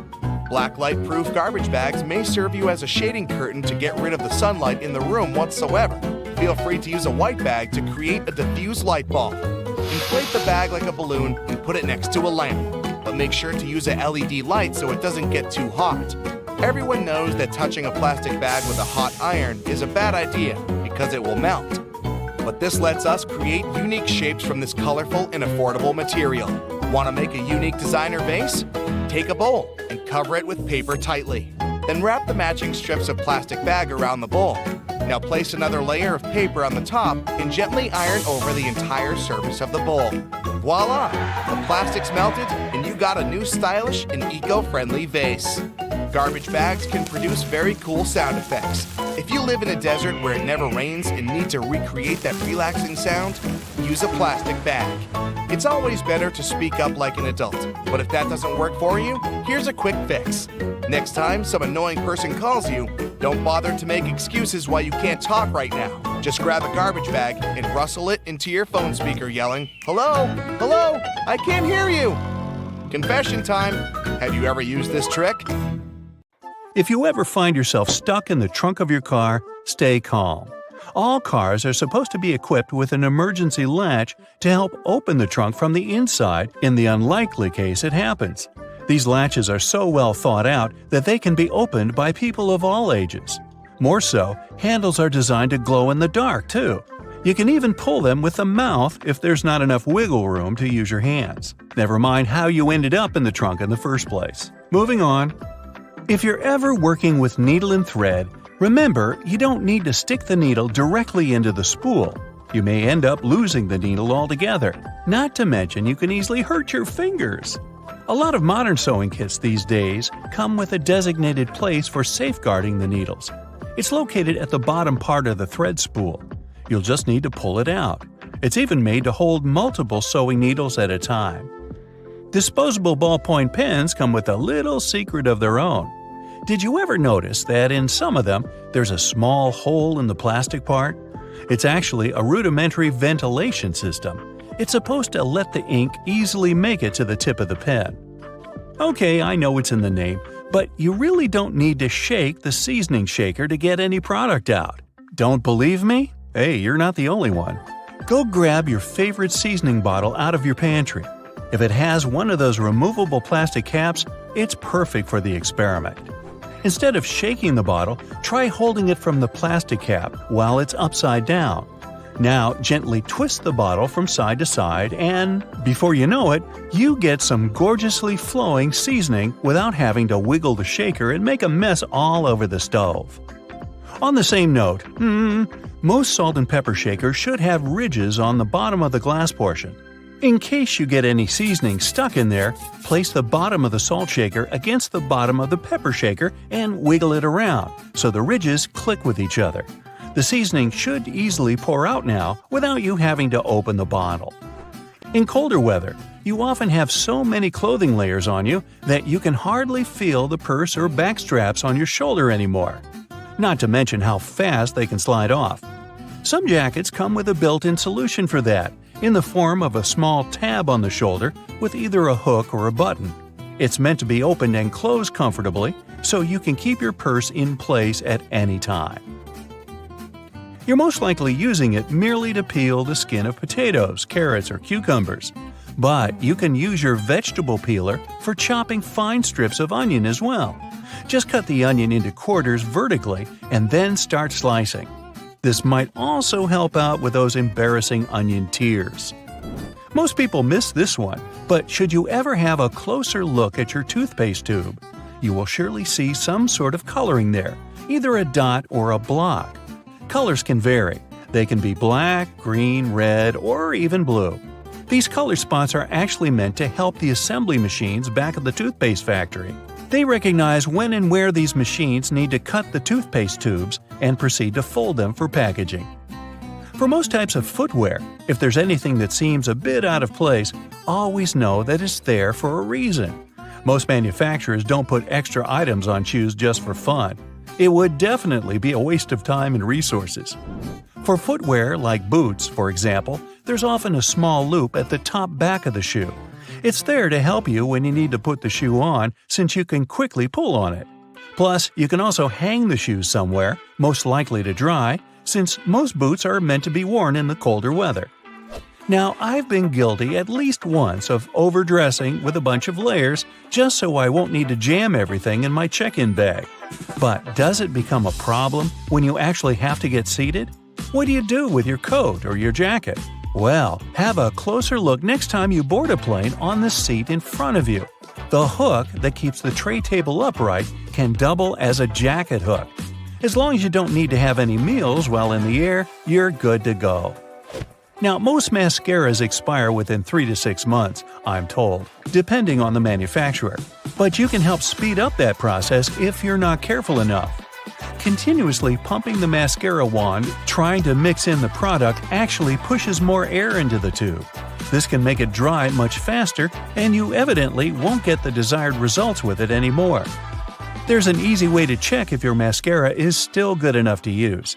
If you don't hear a popping noise when you take the brush out, you may very well need to go get yourself a new mascara tube. Now, I know we're living in the era of Bluetooth-connected devices, but for better quality sound, they still recommend using headphones that connect via audio jacks. Remember seeing black ridges on those jacks? They aren't there just to make them fit when you plug them into your phone or laptop. Made out of a special insulating material, these bands are meant to guard the wires when sound is being transmitted. Based on the number of bands, you can figure out which end goes where. Some empty space under noodles in a cup doesn't mean the company producing them wants to cheat you out of a full portion. No. It's a manner of keeping the noodles intact during their transportation. It also helps with the circulation of hot water that is poured over the products before you can enjoy them. The V-shaped neckline was initially designed to serve a bunch of objectives. First, as a way of prolonging the life of the garment that would maintain its shape over the years. It's also there to fit your head through the shirt in case it needs some stretching. This way, it ensures a snugger grip around the neck. Lastly, it helps absorb sweat in case you're wearing the shirt while exercising. Now, it's not necessarily a custom anymore, but you may have stumbled upon a dinner jacket with an additional mysterious pocket on the right side. Turns out, this pocket was used by men to easily reach their train tickets, since most of them had to travel to work every day. It helped them keep their jacket buttoned up, but also benefited from the use of a pocket. Now it's only added as a decoration, and it doesn't serve an actual purpose anymore. Speaking of things we don't use these days, or at least for their initial purpose, did you know Play-Doh was originally a cleaning product? In the 1920s, the market was in need of a product that could help them wipe the wallpapered areas around coal-burning furnaces. The recipe for what we now know as Play-Doh was thus invented. It was manufactured in white only, and was supposed to clean wallpaper by being rolled back and forth over the dirt. It was only later, in the 1940s, that new products for cleaning wallpaper were brought up, and Play-Doh was redirected toward another area of the market. Now, while I enjoy a nice piece of toast for breakfast, isn't it pesky to have to clean out the toaster? Well, not anymore, since I recently found out that toasters have a slide or a panel at the bottom that helps get rid of all those annoying breadcrumbs easily. Now, there used to be a time when you could only have access to video games by inserting cartridges in your console of choice. These tiny objects gave many doctors a lot of headaches. People soon started popping up in hospitals after swallowing small game cartridges, especially the younger generation.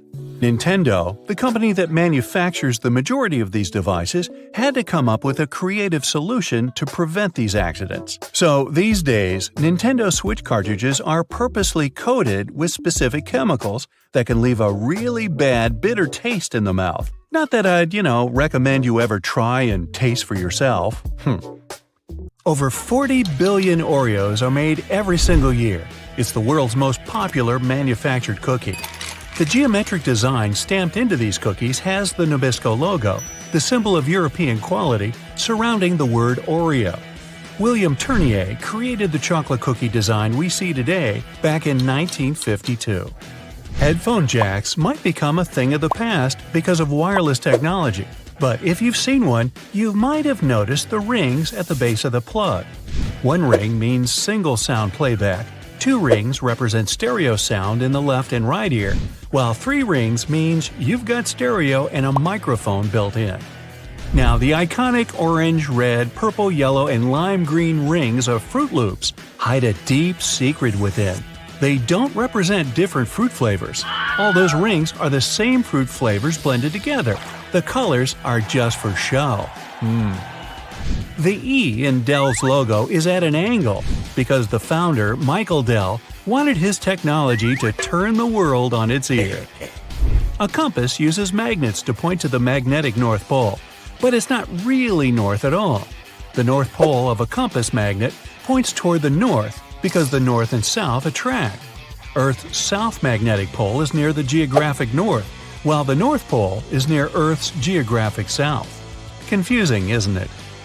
Those little red spots you sometimes see after you crack an egg are nothing to be worried about. Tiny blood spots can be caused by a small rupture in the blood vessel of the hen as it was laying the egg. Eggs with these blood spots are safe to eat, but that spot can be removed if you want. It won't affect the taste of the egg. That's comforting. Ketchup is a word taken from many cultures, like Chinese, Malay, and Indonesian. It originally meant a pickled fish sauce. Catsup is also an acceptable spelling used. However, ketchup is the most popular way it's spelled these days. Airbnb's logo isn't a bent paperclip as it may seem to be. Bello, as it's called for belonging, means more than that. There's a person's head, the location symbol, and a heart for love. All joined together, they make Airbnb's iconic A and symbol of togetherness. E120 or Natural Red 4 food coloring, aka carmine, is made from tiny beetles.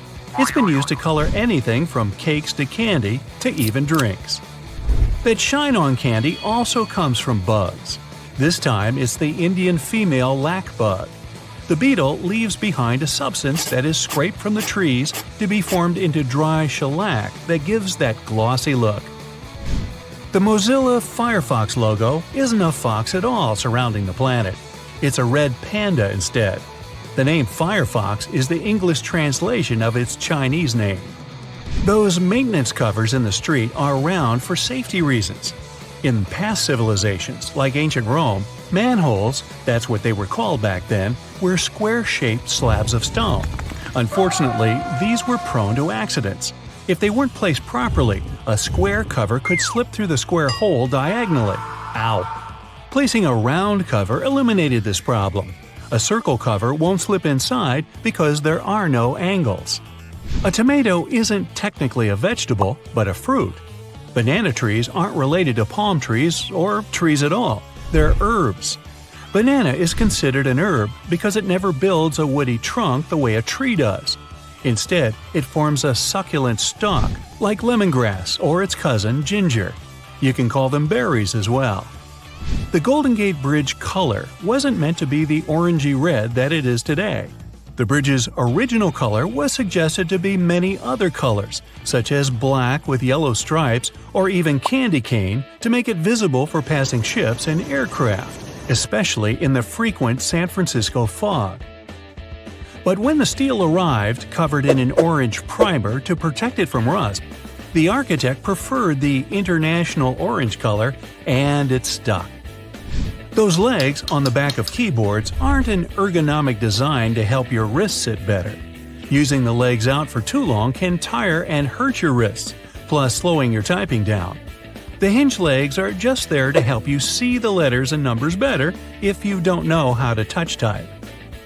The color of a chili pepper reveals nothing about its taste or heat. The smaller a chili is, the hotter it'll usually be. The heat doesn't come from the seeds, as believed, but the white membranes that hold them. Hidden within the Toblerone logo of the mountain is the image of a bear standing on its hind legs, about to eat that yodeler over there. No, not really. This is because bears are a big part of Bern, one of the biggest cities in Switzerland, where the founder created the triangle chocolate treat. Toblerone is also a play on the founder's family name, Tobler, and the Italian word Torrone for honey and almond nougat. The space below a cup of noodles is there to protect the noodles during transport. This technique is called a middle suspension. Not only are they protected better in their styrofoam cup, but it also helps those noodles soften more evenly and quickly. Now, even though you might have thought that the hole in the barrel of a ballpoint pen had no purpose, it does. It's called a venting system, which helps the ink flow more smoothly. This way, an even amount of air pressure is created inside and outside the pen, allowing the ink to flow into the point easily. One of the most recognized logos in the cycling world has a hidden item in its famous logo. Inside the Tour de France name, a cyclist hides in the O, U, and R. Those metal brackets on the top of the nozzles in gas stations have a unique design put into place in case of accidents. If a dodo accidentally forgets the nozzle is still inside the gas tank and starts driving away, the magnetic brackets separate without damaging any part of the gas pump. Wendy's logo is designed off of the daughter of creator Dave Thomas. It's also named after her nickname, but there is more to the logo than that. Wendy's collar spells out the word mom. While unintentional, it became something to mean a homey feel more than any other restaurant out there. Finding the right lane to be in while driving for your exit can sometimes be confusing, especially in a foreign country. Pay attention to the side of the road that exit signs are located. It'll be the lane you need to be in. Some toothpaste has a little seal on them that needs to be removed before you can use them. Instead of peeling back the foil layer, the toothpaste lid has a little spike on the top just for this reason. Tostitos have a secret symbol hidden right in the middle of their name. The two T's in the middle of the logo resemble two people enjoying Tostitos over a bowl of salsa. The salsa bowl is in red and forms the dot in the eye. One of the most recognizable figures in the world, the Statue of Liberty, for 16 years functioned as a fully operational lighthouse. However, the light was barely visible even from Manhattan. In 1901, it was eventually decommissioned as a lighthouse. Tourists could even visit the torch for a stunning view of the city. But an accident damaged the Statue of Liberty's torch in 1916, and it's been closed to the public ever since. The Do Not Remove Under Penalty of Law tag on mattresses isn't put there for the consumer or void your warranty either if you do remove them. In the 1900s, manufacturers used to create the filling with basically anything: animal hair, old hospital beds, or clothing. It didn't matter at the time. Strict laws created the tags to stop recycled materials from being used and sold as new. Good thing. Toyota's symbol is more than just some random rings combined. The three overlapping ovals symbolize the merge of the hearts of consumers and Toyota together. A California sushi roll is made of seaweed, rice, cucumber, avocado, and crab meat. But it's not crab meat at all. Surimi is an imitation crab meat. It's made of white fish blended with sugar instead of crustaceans. The fish mixture is then heated and pressed into shape. The logo for Beats is just a lowercase b inside of a red circle. The circle represents a human head, with the B being the headphones in their shape. All those little black dots around the edges of car windows are called frits. A frit is a painted black enamel that's put into windshields during manufacturing. They block ultraviolet rays and help distribute temperatures between the metal and glass. There are 24 symbols hidden inside the Unilever logo. Let's count, shall we? The sun, dove, plant, spark, chili pepper, spoon, bowl, flower, ice cream, hand, hair, lips, swirl, fish, clothes, bee, particles, packaging, transformation, waves, DNA, palm trees, heart, and virtuous cycle, whatever that is. These represent everything that the company believes in and produces. DNA? Bobby pins are designed so that the zigzag part goes onto your scalp, not the flat part. It gives a greater grip on the hair and skin, making the pin stay in longer. The story that the pins were named after those fashionable London constables called Bobbies is not true. I made it up. Each airplane carrying over 19 passengers must have a crash axe. You will see it installed as a firefighting device. That way, if there's an electrical fire, crew members can cut away the cockpit or some other panels. The pilots can actually break the windscreen if something bad happens and people need to evacuate. Passenger planes are mostly white to protect them from solar radiation and its effects. Aircrafts need to remain cool at airports in particularly hot countries, while passengers are going in or out. Brilliant white paint can bounce the sunlight back. It also protects some parts of the plane that are made of composite materials and prevents their damage since there's higher ultraviolet radiation at high altitudes. Commercial planes must get to speeds of at least 155 miles per hour to achieve stability and safety at takeoff. Some smaller planes can sustain altitude even at speeds of 30 miles per hour. But when speeds are that low, the plane can easily get destabilized and could even fail the takeoff. The white trails that planes leave behind, also known as contrails, are created because of water vapor. Vapor is produced during the combustion of fuel in plane engines.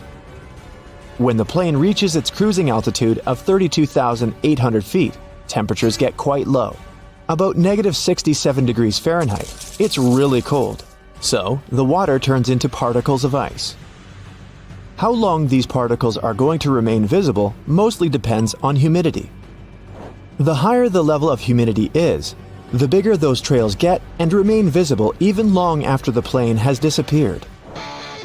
Airplanes all over the globe get struck by lightning almost on a daily basis. A regular airplane in commercial service gets hit on average once a year. How often it happens depends on a couple of things.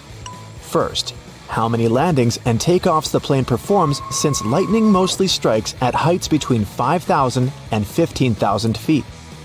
It also depends on location. For instance, it's more likely for a plane to get struck by lightning around the equator and in some other parts of the world. Modern planes are designed to withstand such strikes. They have to go through special lightning tests to prove they can cope with strikes. Planes mostly fly at altitudes of up to 7 miles. There are some benefits like the thinner air or producing less aerodynamic drag, which also means less fuel consumption. The temperatures up there are lower, which makes the jet engines more efficient. That part of the atmosphere is also less turbulent, which helps make flights smoother. Some planes have already gone into space, but not the ones you see at the airport. Those classical planes need air to go up, and space is basically just a vacuum. The first plane that reached space was designed around 70 years ago. During its first flight, it generated lift and stability using its thin, stubby wings. It traveled more than 5 times the speed of sound. There are at least 1 sextillion planets out there in our universe. To give you an idea of how huge this number is, our planet weighs almost 1 sextillion times more than some animals like a bear. None of these planets are cubic, triangular, or any other shape. They're all round. At its beginnings, a planet is just a cloud of dust and rocks that rotates around a central star. Dust and small pieces attract each other because of gravity, and they keep doing it until they form a blob. Now, the blob starts attracting more matter. It grows and gets bigger until it's done with collecting everything in its path. Gravitational forces work equally in all directions, so that blob gets a round shape. But not the perfect one. Our planet, for instance, is almost a sphere, but with a bulge in the middle. The bulge is there because the Earth is spinning. Every time it rotates on its axis, the middle part travels further than the top. The area at the equator is moving quicker than the area at the poles. And the faster you spin something, the more you'll throw it outwards. Sound will travel 4 times faster in water than in air. It's a wave, and that's why it moves faster in a denser substance. Particles that are close to each other, as in denser substances, will bump into each other more easily. Water is denser. There are 800 times more particles in a bottle of water than in the same sized bottle filled with air. Bubbles are round because they occur in a thin film, such as one of soapy water traps air. The molecules in the film attract each other. That way, they stick together and also shape a sphere, because that's the smallest possible area that encloses any given volume. They can't get any smaller because they have trapped air inside. You can turn your pencil into a diamond. If you apply a temperature of 2,550 degrees Fahrenheit and pressure of 55,000 atmospheres, you can transform graphite into diamond. There are actually two variations of a single chemical element, carbon. Diamonds aren't just used in jewelry, but for different purposes, for example, as a cutting tool for electronic devices. Beavers are amazing builders capable of creating cool and complex riverside structures.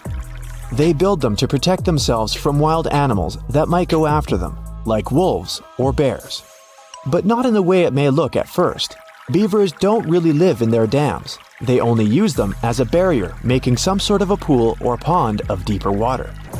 That's where their real home is, in the pool. It's like a small island or dome lodge. It's a dry area where beavers are safe. They can also store their food there. These pools are deep enough for land animals to avoid them. Beavers dig underwater tunnels that are entrances into their home. If a predator or some other danger is coming, they can quickly escape to safety. Some animals sleep while standing. Zebras, elephants, horses, some birds like flamingos. Cows can sleep while standing, but they prefer to lie down when they want to rest. To sleep while standing, animals need to have legs that can align vertically. That way, they don't have to activate their muscles to keep them standing. Their knees also lock in place.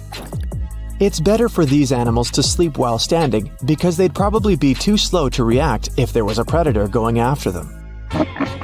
When we laugh in some unpleasant situations, or when we feel nervous, we're actually trying to mask our true emotions. For example, you do something embarrassing and try to cover up the shame you feel. Also, we're more relaxed after laughing, so if you're nervously chuckling in an unpleasant situation, it can help you clear some of your negative emotions. When you buy a bottle of water, you can see it has an expiration date. It's not that the water inside will turn bad.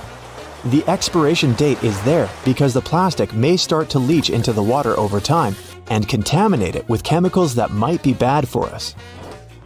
The moon has its own time zone. The astronomers created a special watch for all moonwalkers. It measures time in lunations, which is the period of time the moon needs to rotate and revolve around our planet. Each lunation is almost 30,000 Earth days. You can decaffeinate your coffee if you take it into a sauna to moisten the green coffee bean within temperatures of 160 to 210 degrees Fahrenheit. The point is to get 10 milligrams or less of caffeine per one coffee. That's when you can put it in the decaf category. One serving of regular coffee has 50 to 75 milligrams of caffeine. There's a reason the Earth spins.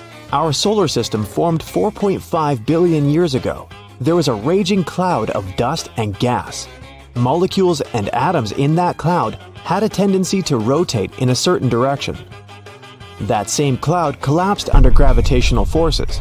Gravity magnified its initial rotation and then flattened it out into a disk.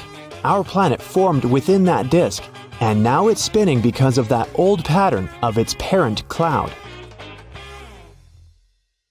Whether it's something as simple as a button on your jeans or something that's part of a larger moving mechanism, here are 26 secrets to everyday things you probably didn't know about. You use doorknobs every day, so it's right to be concerned about how many germs could be on them. However, they have made doorknobs out of brass partly for that reason. Brass provides an antimicrobial effect, eliminating the microorganisms that were hoping to start a colony on your doorknob. Your pants have that 1/5 pocket that's recognized as the small useless one. Originally, it was there to provide a safe place for your pocket watch, something that was necessary when first implemented in 1901. It then continued to remain for traditional purposes. However, it's still a great place to put your Tic Tacs. You've probably mistaken those little rivets on your jeans as some form of fashion statement, similar to the small pocket. In fact, they're incredibly important. They are there to provide extra support for areas that withstand the most strenuous parts of your clothing, preventing them from embarrassingly falling apart. That little button at the end of your seatbelt seems like it's way out of place. In fact, it's there to ensure your buckle will always remain at the end, so you won't have to awkwardly fiddle with your seatbelt every time you put it on. You're in a new car or a rental, and the gauge tells you the gas is getting low. You don't know which side the fuel cap is on from the inside. It can cause unnecessary effort at the gas station. However, your fuel gauge has an arrow that reminds you which side to fill your gas tank up from. Some models of cars may also have a gas tank hose instead, with the hose pictured on the side that the cap is on. Hiking and walking through snow requires the best kind of footwear. The shoes which are perfect for this also have an extra eyelet for your lace to loop through.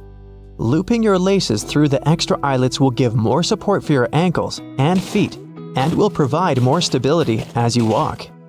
But as you walk, blisters are also a concern. The sweat in your shoe creates friction between the feet and the shoe, which then helps create the blisters. Antiperspirant that you use for your armpits will help keep the feet from sweating. Just make sure you use the clear one. Cooking for people is always nice. However, sometimes the guests are late. Yep, we're all guilty of that sometimes, right?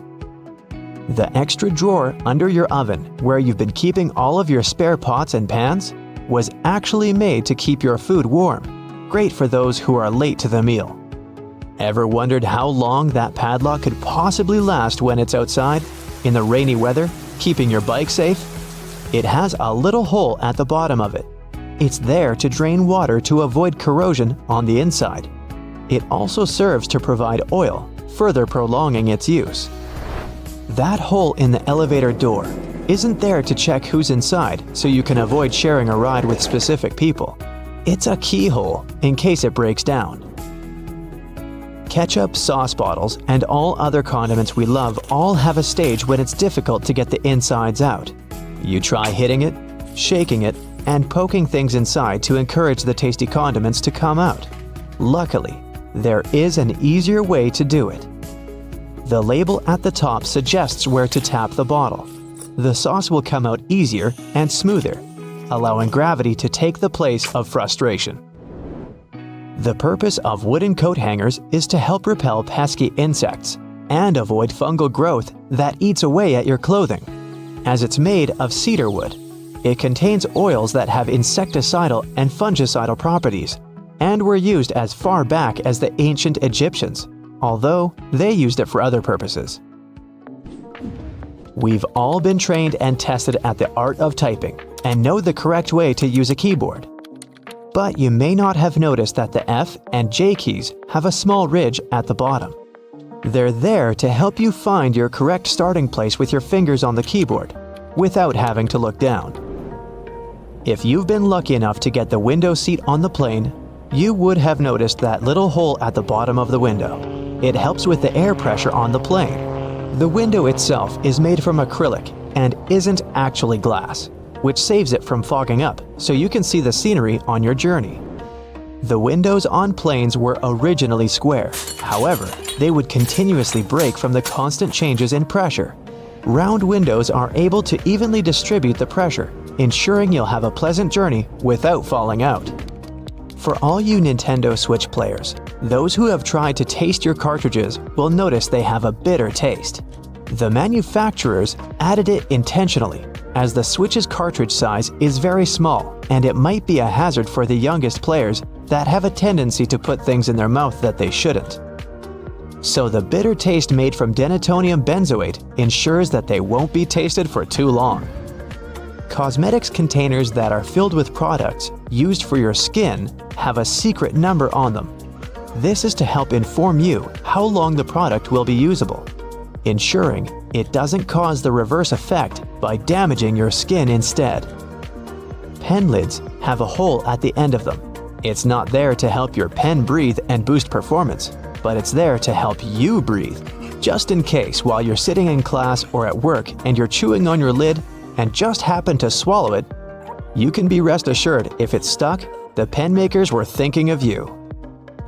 When you're traveling by car or any other form of ground transportation and you're trying to drink your favorite pop from a straw, you'll find it quite difficult to do at times. Simply turn the tab on the can around so that your straw easily fits inside, making it easier to drink out of. There are always spare buttons when buying new clothes, along with a little bit of fabric. It's far too small to repair that crutch part that always rips first. The fabric is actually there for you to test how to wash it, so you don't accidentally ruin your brand new clothes. Determining how much pasta you need just for yourself can be difficult to figure out. Your big spaghetti spoon with the big hole on the inside, that looks like it's there to drain water, is actually there so you can put the uncooked pasta inside before cooking, so you know exactly how much you need. New shoes always come with those strange little packets. That's silica gel. The gels are there to reduce the moisture in the air to avoid any fungal growth while the shoes were waiting to be purchased. There's a lot of chemistry involved to get you that silica, and it's very effective, capable of absorbing 50% of the humidity. So make sure you don't throw it away.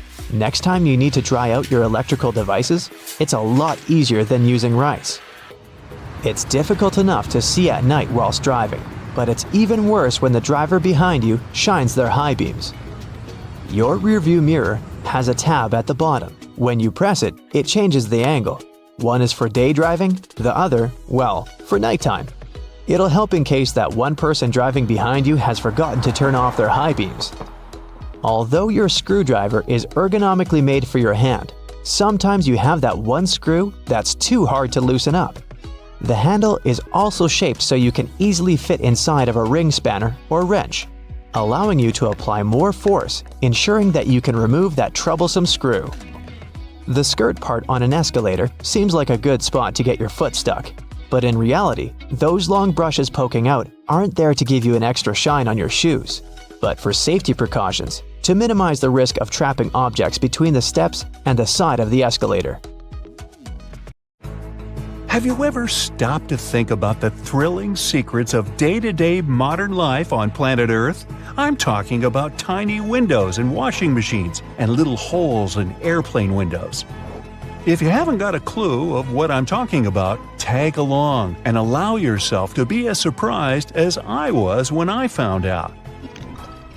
Remember the drawer at the bottom of your oven? Maybe you've been ignoring it all along or using it to store pots and pans. Well, even though it can serve this function, that's not the only thing it's there for. The best way to use the bottom drawer is to keep your meal heated while you're waiting to serve it. Genius, right?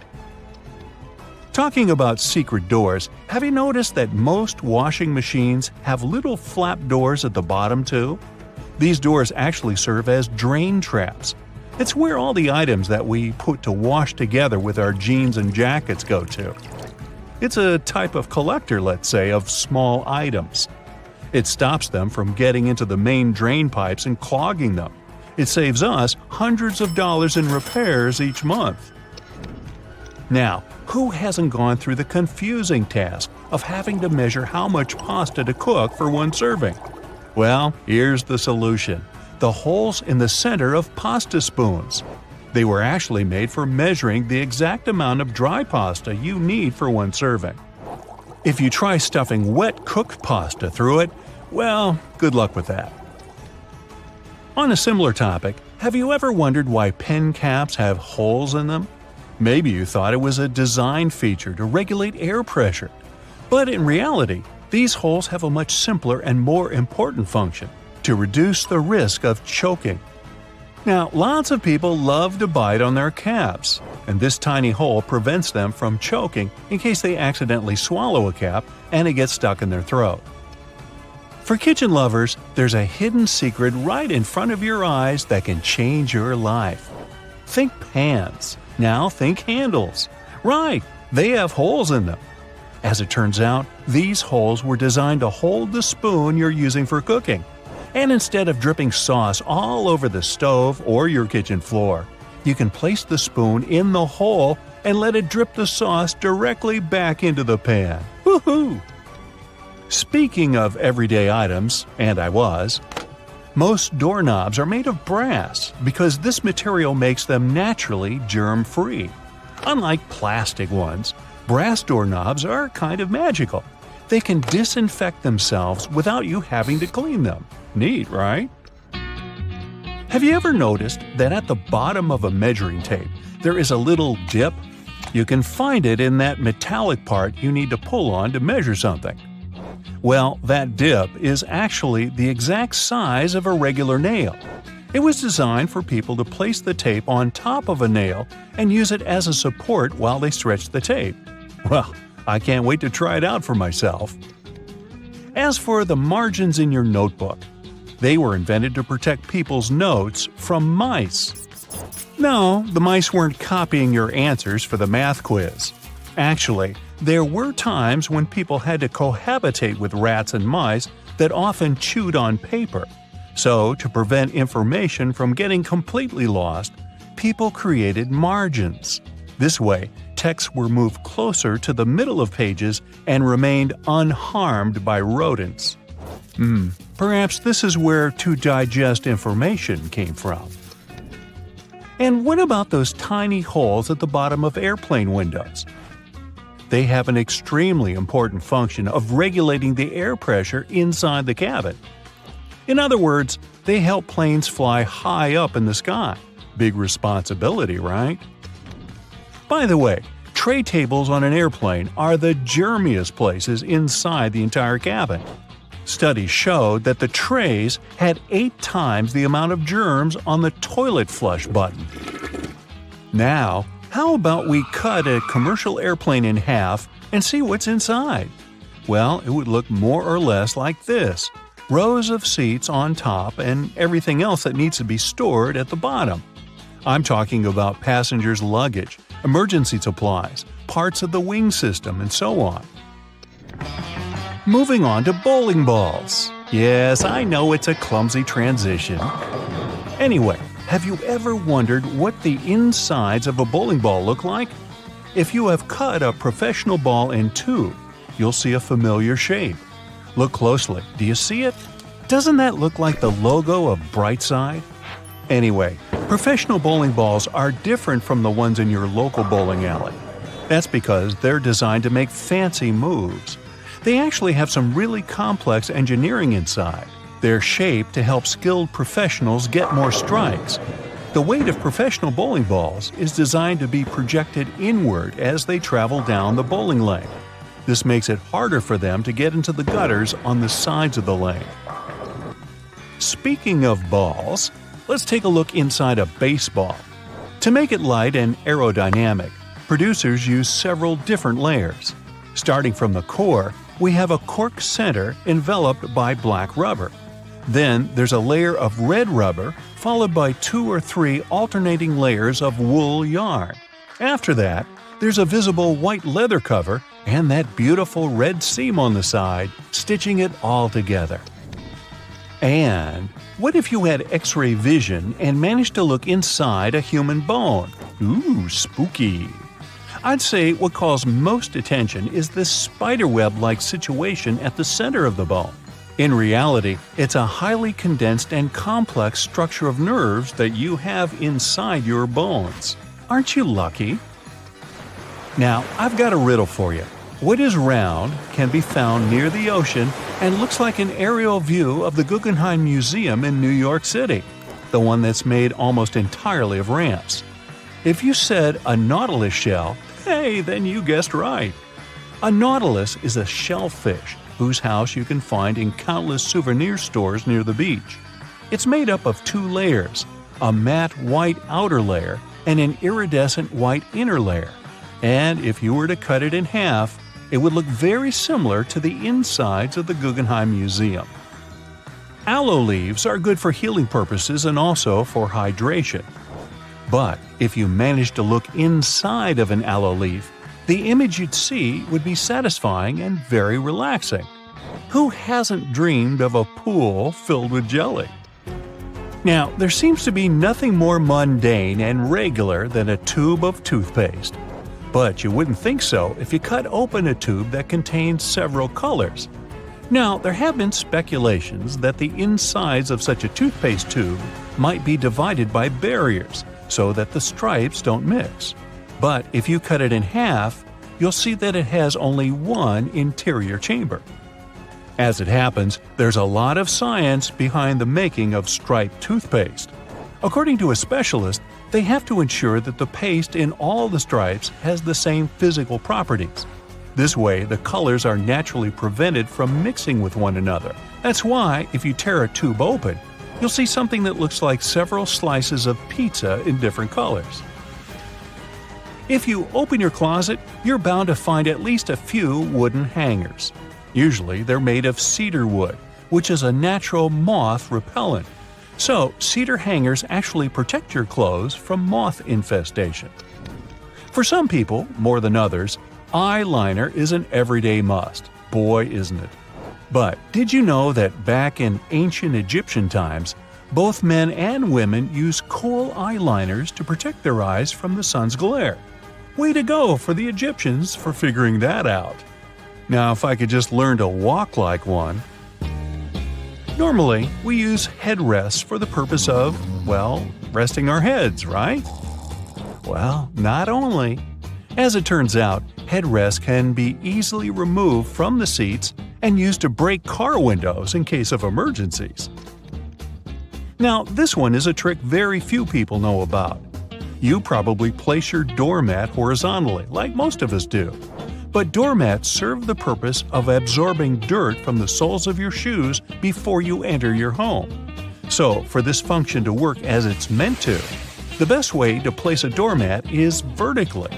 This way, you take more steps on the top of the doormat before entering your house. And last but not least, now I don't want to be accusatory here, but you have probably been vacuuming your house the wrong way, and I can prove it.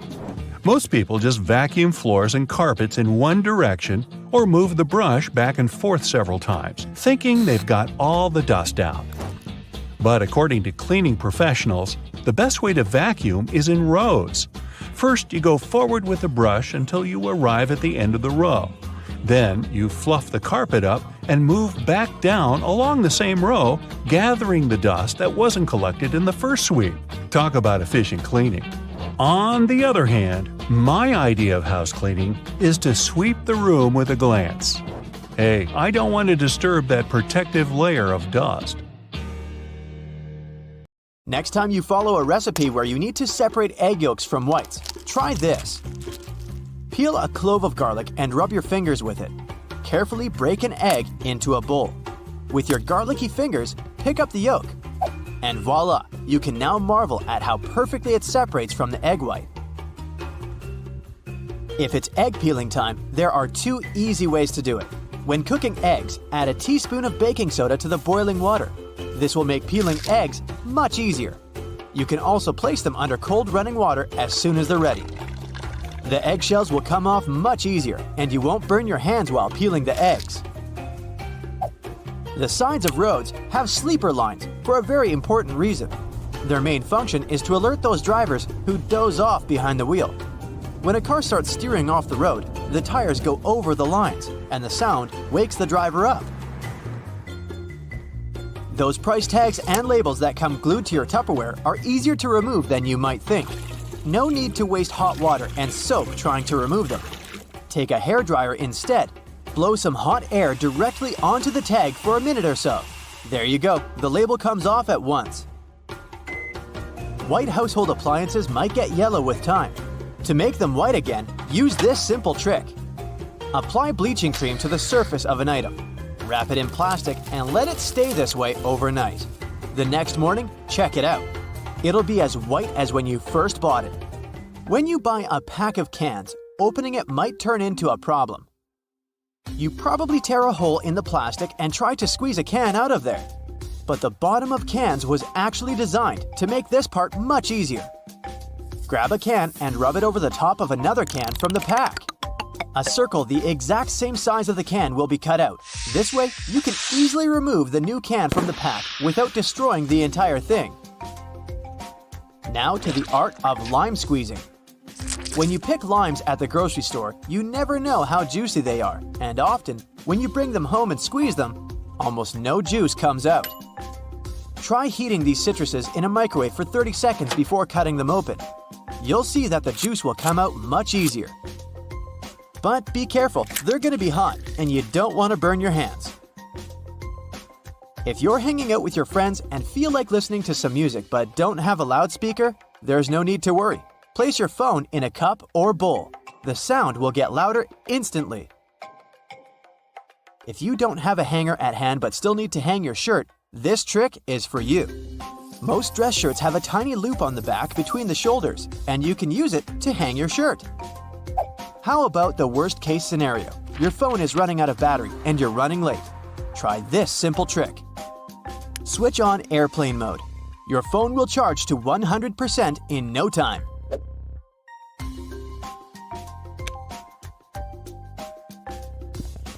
You can run the sticky part of a Post-it note along your laptop's keyboard.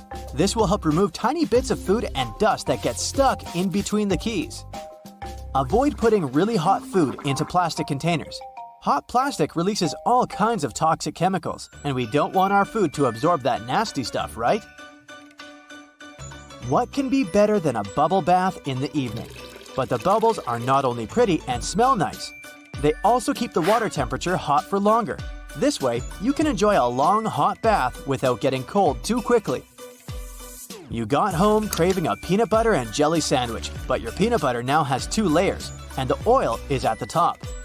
To avoid getting disappointed, next time, store a peanut butter jar turned upside down. Your screwdriver and wrench can work together to remove that stubborn screw.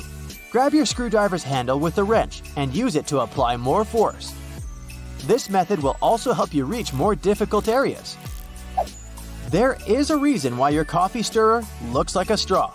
It has holes in it because it reduces the amount of plastic manufacturers have to use. Plus, they prevent the stirrer from floating. The holes in the stirrer get filled with coffee, which in turn makes it heavier. And speaking of coffee, you should never buy the product that is more than 18 months old. Make sure to look at the best before date when buying it. If you've ever had trouble with those classic salt and pepper shakers, the ones you may see in diners, I've got a trick for you. Instead of shaking your entire arm to try and get some salt out of the container, try rubbing the bottom of one container with the bottom of the other. Grab the salt and hold it so that the bottom of the container faces downward. Now, while holding the pepper shaker upright, rub the 2 bottom parts together, creating circular friction between them. After this, the salt will spill effortlessly. After a long day of hiking, your shoes might smell funny. Well, I've got good news for you. Put dry tea bags inside your shoes and keep them in a dry place for a while. The tea bags will absorb bad smells and make your shoes dry. If you've torn your flip-flop while taking a walk, there's a way to save the day, but only if you have a bread clip with you. First, push the strap back into its hole. Then attach the bread clip to the bottom of the flip-flop strap. Here you go! Your body needs a daily amount of vitamin C to boost your immune system, but oranges are a tricky fruit to peel. To avoid getting sprayed all over your face, start by cutting off both the top and the bottom parts of the orange. Then, cut the peel vertically. Hook your fingers under the opposite sides of the cut and open your orange. If it's difficult for you to figure out how much detergent you need to wash your clothes, here's a tip for you. Usually, detergent caps have markings that indicate the exact amount of liquid you should use per wash. It helps your detergent last longer. Permanent markers are not as permanent as you might believe they are. I can prove it. Let's say you used a permanent marker, thinking it was a regular one, to draw something on a whiteboard. Good news for you, you don't need to throw the board away yet. There's a way to save it. Get a regular marker and use it to draw over the lines left by the permanent one. Let it sit for a while so that both markers blend in together. The thing is, the ink of the regular marker contains a solvent that dissolves the pigment the permanent marker contains. Now take a paper towel and rub the whiteboard clean. The marker will come off easily. If you need to peel peaches, use the technique called blanching. First, heat up some water. Wait until it starts boiling. Soak the peaches in the water for about 20 seconds. Then put the fruit into a bowl with cold water and leave them for about 5 minutes. There you have it. The peel will come off nicely and easily. That plastic lid covering your drink can be used as a coaster. Take the lid off and put it on the table. The bottom of your cup will fit perfectly into the lid's inner ring. No more stained tables from now on. Bristles on escalators are there for safety reasons. They remain stationary while the escalator is moving, preventing people from standing too close to the sides. This helps to avoid accidents like getting your shoelaces stuck. If you pay close attention to elevator doors, you'll notice they have a small hole in them. This is a keyhole, and only authorized personnel have the key to it. They use it in emergency situations or during a regular maintenance routine.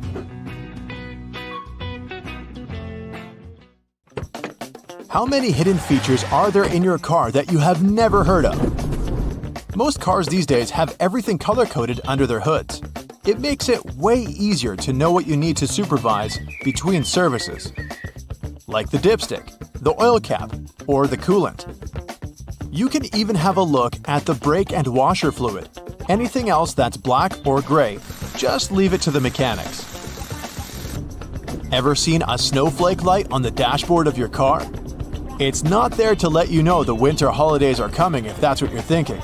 It's actually a sensor that indicates the exterior ambient temperature. It gets activated and pops up the light whenever there's a road warning due to a sharp drop in temperature.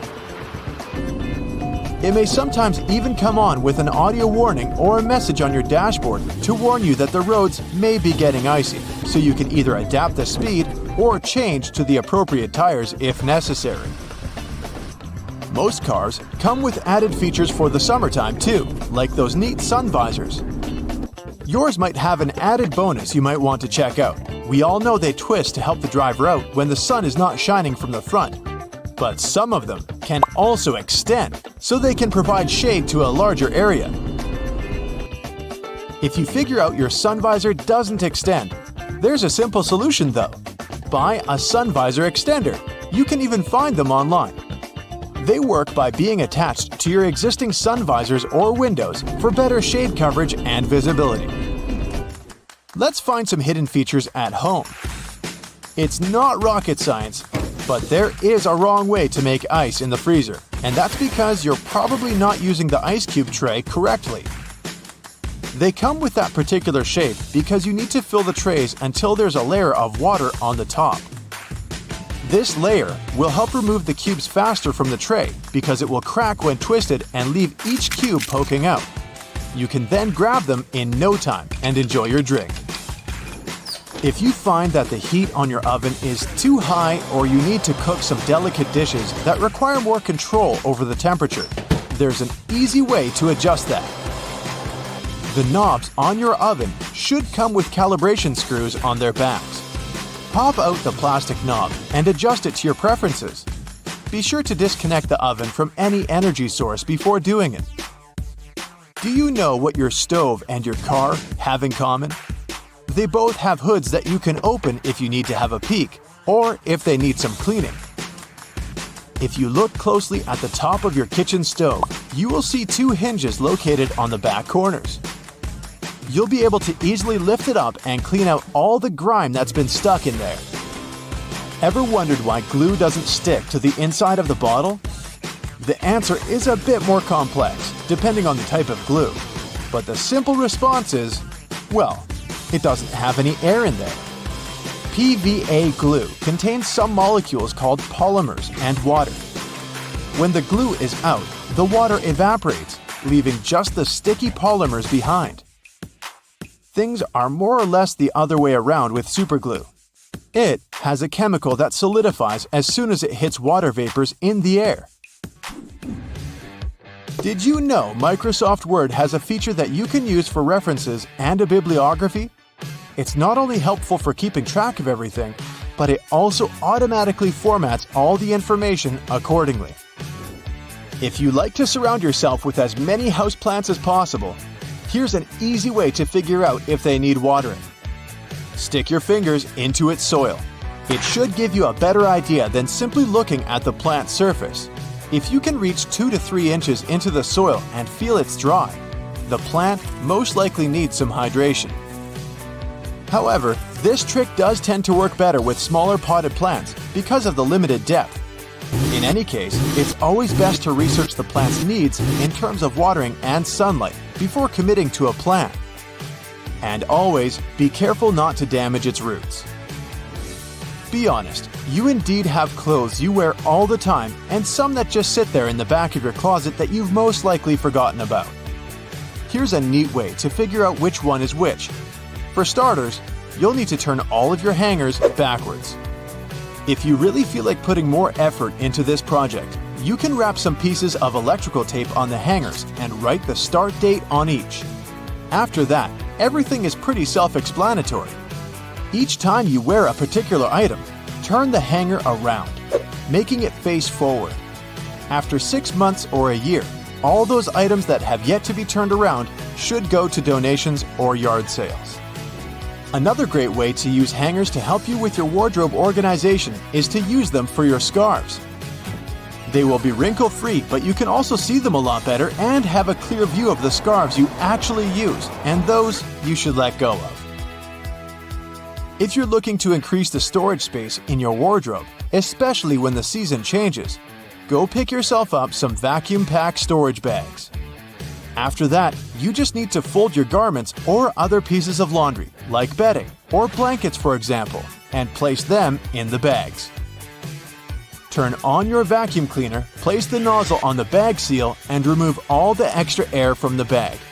It helps with reducing the storage size of clothes and keeps the clothes clean, dry, and moth-free.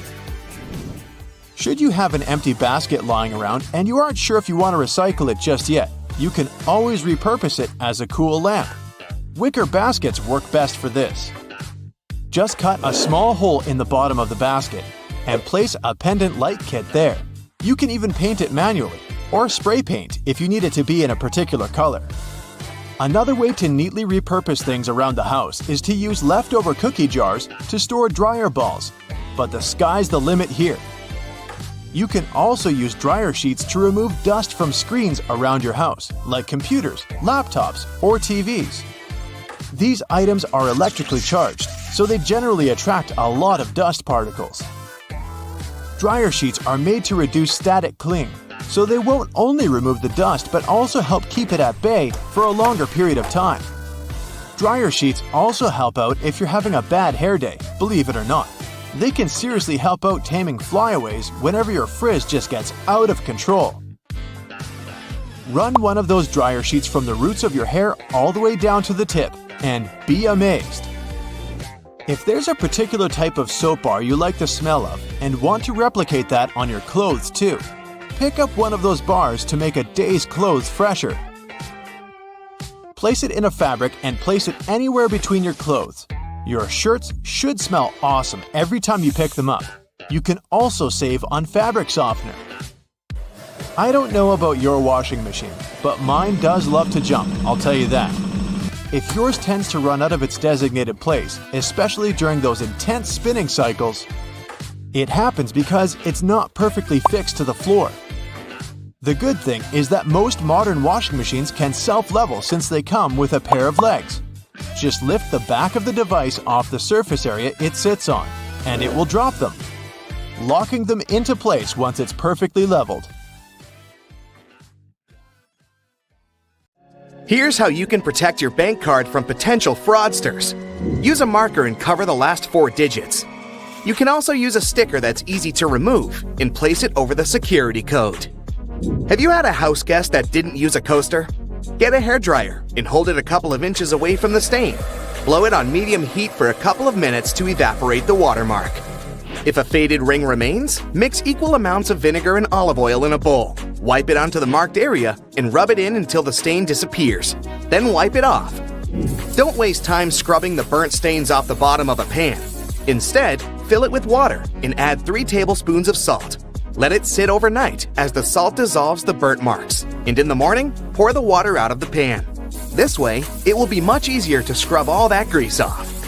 Picture this. You're on vacation and your shirt has become all crinkled inside the luggage. You need it tonight, but the hotel doesn't have an iron. Don't panic. Hang the shirt up in the bathroom, and while you relax in a hot shower, the heat and moisture will unwrinkle your shirt.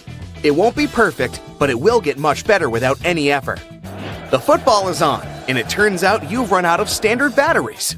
You can use a smaller battery instead that easily fits inside. Now take some aluminum foil and crunch it up. Fit it into the gap on the negative or flat end of the battery. All done! You can turn on the TV now. Once your flip-flops crack and the plug easily slips out of the hole, it's normally a sign that you need a new pair. But there's a way to extend their mileage. Push the plug back through the hole, then take a bread clip and attach it to the end. The clip will provide enough support for the plug to remain in place.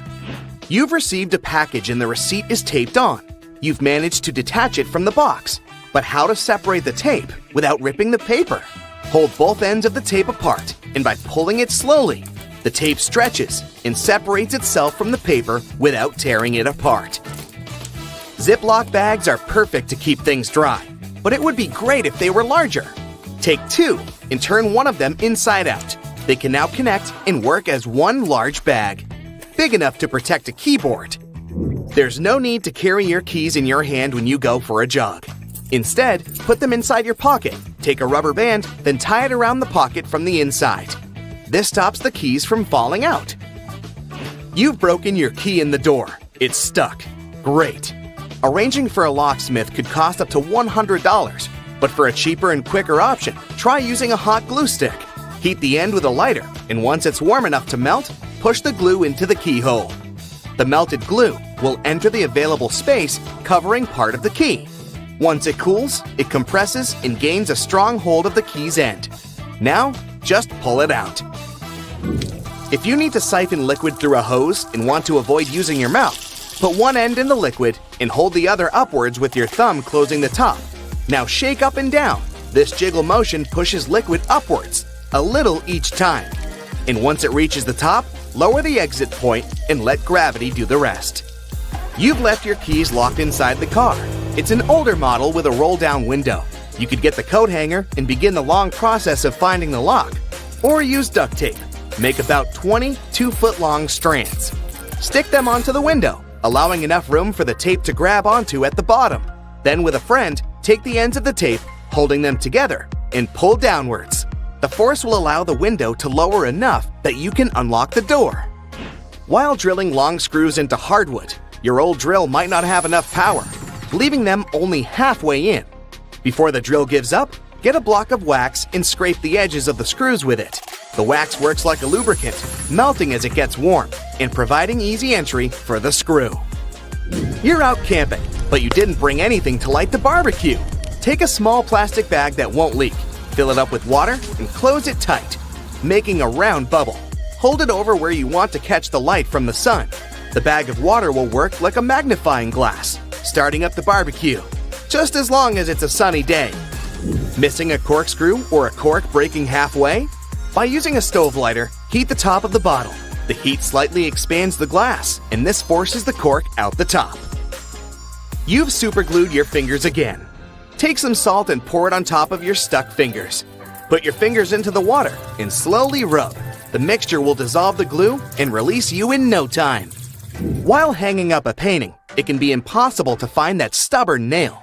Place a fork upside down and insert it so the nail is in between the middle fork teeth. The fork has provided a long arm that's separated from the wall, making it easier to slip the string of the painting over the nail. Once it's perfectly balanced, simply remove the fork. You need to put a cake into a container, but taking it out again later by lifting it up from the inside might ruin the cake. Put the lid upside down and place the cake on the lid. The base of the container is now the lid, making it much easier to access, slice by slice. Pour out water more efficiently from large jugs and bottles by swirling. This will make the liquid inside spin, creating a vortex. The vortex allows for the air to flow back into the bottle as the water pours out, much faster than the glugging alternative. There's an easier and less messy way to remove eggshells from a boiled egg. Once fully boiled, crack the shell on both ends by tapping them. On one end, pinch off the shell. Use the opened end to blow with your mouth. The force of air will push the flesh and expand the eggshell, forcing out the egg undamaged. When the hinges of your laptop break, repairing them can cost up to $300. A far cheaper fix is to buy a picture frame and tape it to the back of the screen. You've dropped a small piece of jewelry on the floor, seemingly impossible to find. Take a stocking and place it over the end of the vacuum hose. Give the area a good vacuum and check the end periodically. You will eventually find it sitting at the end. You've drilled a hole in the wall, but the drill hole is now too wide. Remove the screw and find an object that is slightly shorter and thinner. Pieces of plastic, small wires, paper clips, or even toothpicks are perfect. Place whichever item you find inside the hole. It's filled the gap enough so the screw will now re-enter securely. Taking the trash out can put you in a gross scenario of getting bin juice on you. A great way to avoid this is by placing old papers at the bottom of the bag. Now, not only does it absorb all the liquids from the food and other sources, but also helps prevent bad smells from forming within a bin. Nobody likes mosquitoes, and pesticides are pricey. A cheap alternative is to take a plastic bottle and cut the top part off from the bottom of the funnel. After removing it, turn it upside down and put it inside the bottle. Mix 2 cups of warm water with 2 tablespoons of sugar. The mosquitoes will be attracted to the formula inside and become trapped. Now just sit back and relax without getting bitten.